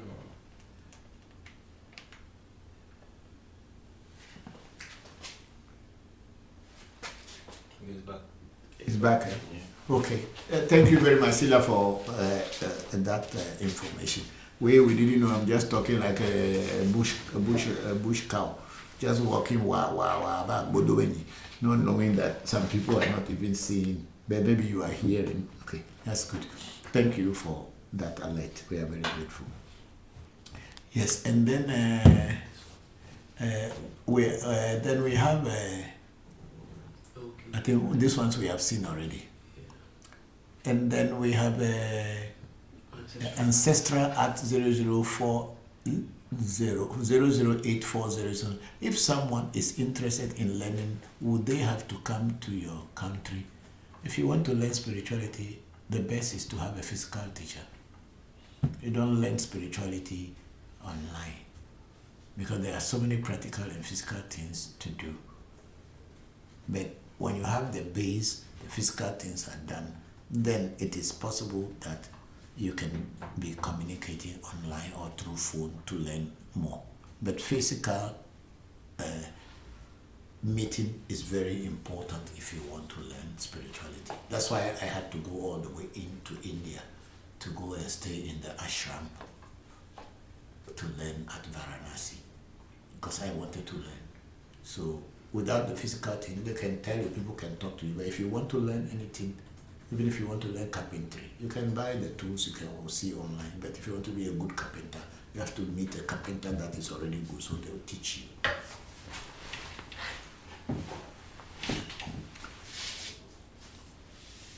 Yeah, so I think we are almost 7 o'clock. 7:21. Okay, let's go back here. Then we have JS. He said, "Hi, Papa. I hope all is going well with you." Yes, everything is going on with you, and hope it's the same with you. Can you explain and give examples of what it means to develop relationship with a spirit once you are initiated? See, when you are initiated, you should also first be sure that the person that is initiating you knows what he is doing. And secondly, the person should also be initiating you into a spirit that is a real spirit. It's not a spirit that is just an imagination. And the person must or might have worked with that spirit for some time and knows what the spirit does and what it doesn't do, what it can do. Not all spirits can do all things. Every spirit has its own category, what it can do. Their field of expertise is there. So you can't use a spirit of fire to go and do the work of water. You cannot use a spirit of water to go and do the work of fire. So the spirits, they have their own work that is also cut out for them from their own destiny. So the person who is going to initiate you should be able to be working with the real spirit. And also the person should somehow, through your association with him, be able to guide you and direct you, and also, if possible, demonstrate the work of that spirit so that you can see it. I'm not talking about magic where the person will tell you that I have power, and no, those are all illusions and fantasies. Real spirits work naturally, and they show themselves naturally in the work they do. You may not see them physically, but they will accomplish the task you give them, and that gives you the assurance that the spirit is real. Then, with that, when the person initiates you into the spirit, because you have heard or you have seen other people coming and getting that connection, you will also eventually, as time goes by, establish a relationship with that spirit after initiation. When you are initiated into spirit for the first time, it's just like we are meeting a new friend or making a new friend. And this new friend, you and that new friend cannot be very tight the very day when you become friends. But if you continue interacting with each other, one day people will always see you and that friend everywhere, and the two of you will understand each other, and then it becomes easier. So it is not like when you get initiated the very day, then the spirit becomes your closest friend. No, it is just now your new friend. And and the spirit also is taking you as a new friend. You are also taking the spirit as a new friend. But then the two of you continue interacting with each other after some time. Then the relationship is established. Thank you very much, JS, for that question.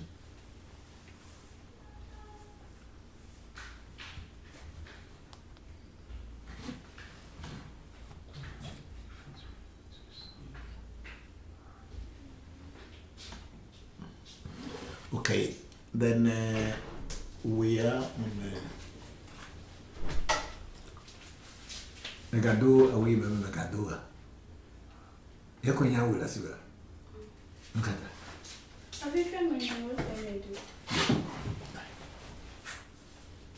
And then Savage Black is asking, please, can anyone be initiated into Afa? Yes, of course, everybody can be initiated into Afa. Because it's your destiny, it's a blueprint that you want to know. Everyone can be initiated into Fa. But sometimes somebody may want to be initiated into Fa and they'll say it is not the time. But that doesn't mean that person will never get initiated into Fa. And the big sister Luna, because this was a great section. I appreciate your time and teachings, Papa. Thank you very much, big sister. I appreciate your presence and your questions too. And then Zarok is it possible to communicate with our deities using just candles without representation, stones and all this thing? No, I don't think so. Because if you have a deity and it's a real deity and it's working with you, and if it is candles that are the way to communicate with it, then so be it. But if it's not candles that are used in communicating with it, then when you light candle, you are just wasting your time. Are we done? You can refresh it. You know, in African traditional spirituality, it's not many times we use candles. There are some deities, some spirits that we use candle for. But most of the time, we use alcohol and we use blood to communicate or to strengthen, to awaken the relationship we have with our spirit. And then we continue pouring libation, pouring drinks for them. If it is not a candle spirit, then if you use candle, you are not getting any results. That's why I said earlier, you don't use a needle to borrow a hole through a wood. Use what you can use to borrow a hole through wood. Yes, fabrics and clothing, you can use needle to borrow a hole through them. But if it is something stronger than fabric, you don't use needle. You use exactly what can borrow the hole through that particular material. And then DJ says, can someone be walking and spirits just appear to him or her? Yeah, people say they had seen such things, but I don't know. But I remember that when I was young, about 6, 7 years old, about 6, 7 years old, around that time I went to the pit toilet in my grandfather's cocoa farm, and I saw a spirit or a dwarf. At that time, I was so small, I didn't even know it was a spirit. It was just something that was dressed up like a Catholic mass boys riding on a kind of animal with a tusk. And at that time, I thought it was an elephant, but I grew up to understand that it was a wild boar. And then wild boars, they have tusks. And then the way it was shot, it couldn't have been an elephant. And also I learned later that dwarves usually ride on wild boars. That's why wild boars, when you shoot them sometimes, they attack you and they may kill you, the hunter, because maybe there was a dwarf riding it. You cannot see it with your common, and you see, you are only seeing the wild boar. So there are so many tales about hunters who were attacked by wild boar, kasongo. That's a word. Yes, that's a wild boar. Kasongo, yeah. My body naga. That's a wild boar. So people don't know what the wild boar is. That's what they call wild boar. That one they give its name to Nkasongo. So it is possible that people can see spirits that appear to them. It depends on the person's spiritual development in their past life. But I think I was already chosen.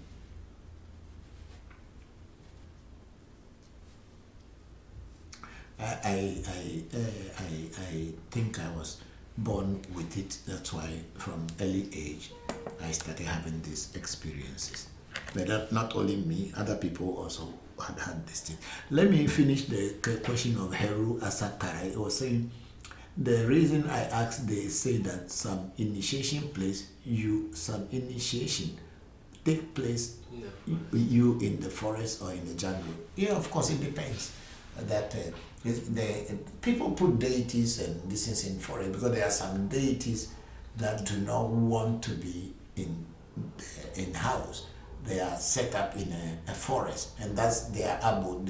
They work well when they are in the forest than to bring them to a house. So some people have their spirits or deities in the forest, and they will take you there.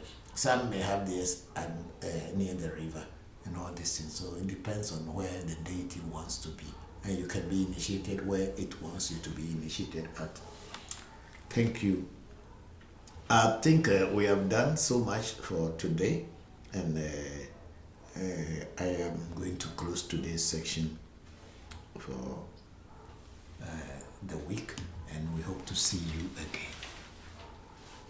We hope to see you again next week. And then we have Joe Ngazi. okay, let me start from Zadok.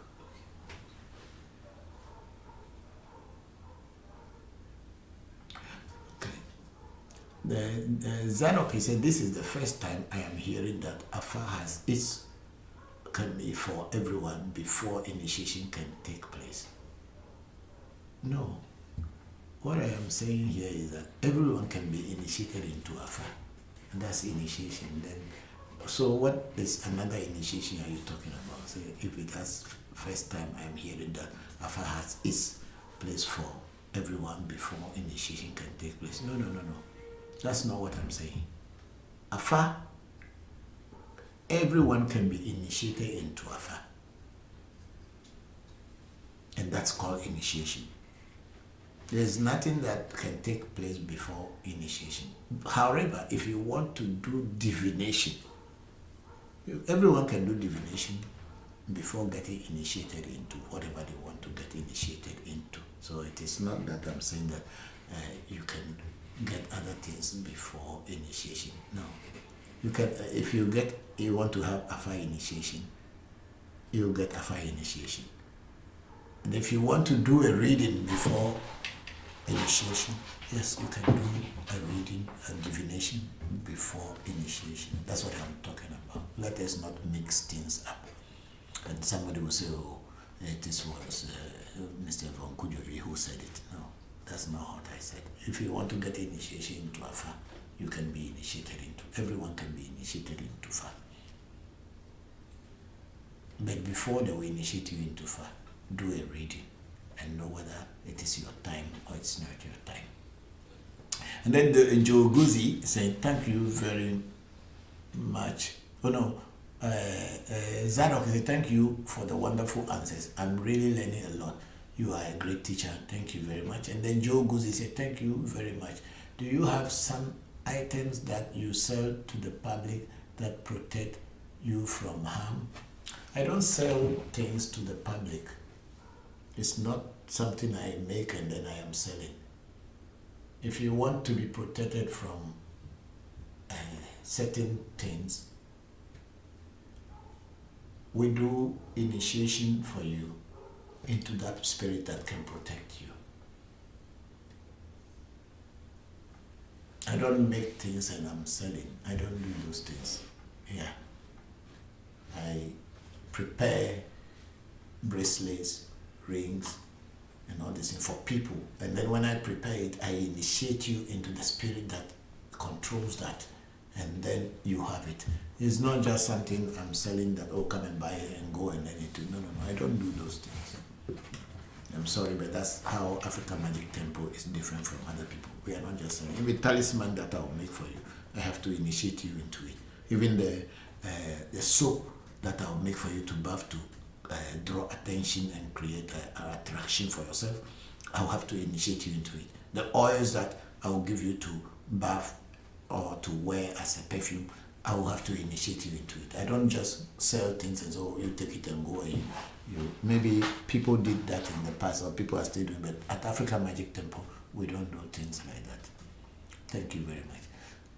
And then we have Big Sister blessings for the upcoming week. Papa and AM Tiffany, I look forward to joining next week's session. Thank you very much, Big Sister. I wish you well, and may the ancestors continue to bless you. Then we have Joe Guzi. What time are you coming back?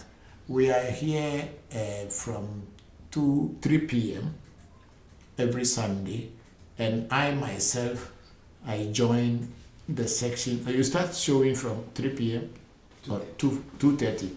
From 2:30, we play videos of our activities and teachings, and then 4:30, I myself, if I am not busy with other work, I sit down and teach. So expect us from 2:30 to 3 p.m. on Sunday. Yeah. Thank you very much. And then Zarok, sorry, I was rather trying to talk about time for everyone before they can be initiated into fire. Okay, that's very true. Then Joe Guzi went to say, what about those outside? Those people who are outside who wants to take initiation into any voodoo, you may need to come. But for protection, we have the Jopata bracelet, which we will do all the rituals here. And then we will empower what we use in initiating people into Jopata at Jopata's shrine. We can send these things to you, and then when the things that we use in initiating gets to you, we give you instruction on what to do with them. And when you are done, we will be online with you. And then when you are done, then we give you the incantation and the secret name of the spirit, and then you are initiated. That's only for protection.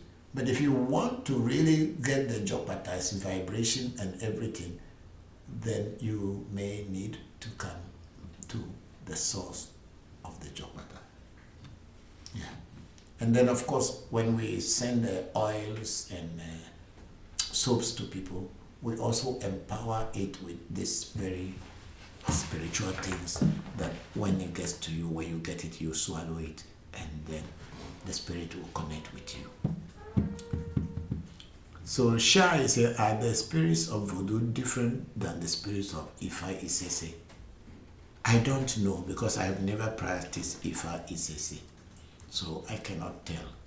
The Ewe's call spirits Voodoo, and I think the Yorubas call it Orisha. That's the difference. So we call spirit in our language Voodoo, and the Yorubas call spirits Orisha. So that's the difference. So spirit is spirit, but our Ewe word for spirit is Voodoo. And if the word for spirit in Yoruba is Orisha, then it's the same. And then Joe Buzi, where are you located? We are in Accra on the Sprinters Road. You can pick our number in our profile and call and book an appointment, and then they can let you know when to meet us. Thank you very much. I'm going to close today's section and by pouring libation to our ancestors. Thank you all very much for being here today, and with all your beautiful questions. We have all learned a lot. Check other platforms if there's a question there. Okay, JS is say thank you. Thank you too. Thank you all. And they check Facebook. Okay, there's nothing there. there's nothing there. And then Akoma on TikTok said, Papa, why spiritual work doesn't work for some people? Is there any secret about that? Spiritual work will work for everybody. Before you do a spiritual work, do a reading and find out what you should do that will work for you. A lot of time, people just do things and say, oh, I'm a spiritualist. If you don't do a reading, maybe there's a destiny, your destiny has some challenges that doesn't open certain doors. They have to tackle it. And then when things are done for you, but I don't believe that spiritual work doesn't work for somebody, unless the people who are doing the thing are not, they don't know what they are doing, they're deceiving you. If they are not deceiving you, it must work for you. Oh, I go manga. Tobe mama pete me do ago. Me yo manga se joto me joto. Se na no me se te na no woman of evi dokuna evi. Woman of evi me bien anu dokuna evi o gbe na dokuna evi me bien anu woman of evi o gbe se popole po me yo lo. Mbuga ke me fie no egbe me do efie. No pe la peda Medora I'm praying for everybody that this week will be a successful week. Tobe mama abochi you put him dasim la kan you put him dasim and never man any opportunity don't never me or go na di any go yeah I would have a better now you have me let me read there's a question on TikTok. Yes. That Sabbath Papa, thank you for all the time and effort. We really appreciate the good work of you. I'm grateful. And then Akuma was saying thank you. And thank you all very much for being with me for these few hours. I'm grateful. Until we meet again next week. God bless you all, and may the ancestors continue protecting you. Thank you.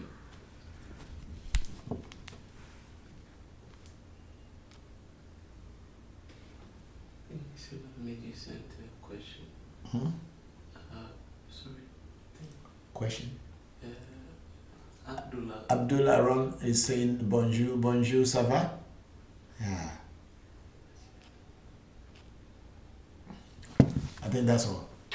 Oh, there's something again. Sila was saying I don't understand. Or maybe she was writing something that didn't come complete. Or Facebook was what was her. I think she was writing something. Okay. Okay, so thank you all for today. Abuchi, Akpe. When they say you get spirit, is if you don't have real spirit, don't deceive yourself. That's this initiation into this one before that your pituitary and pineal gland will open and be seeing things. And then we have AP Neferheru Kobina. I say you too, Papa. Thank you very much, Kobina. We are grateful. So please come on the TikTok and stop.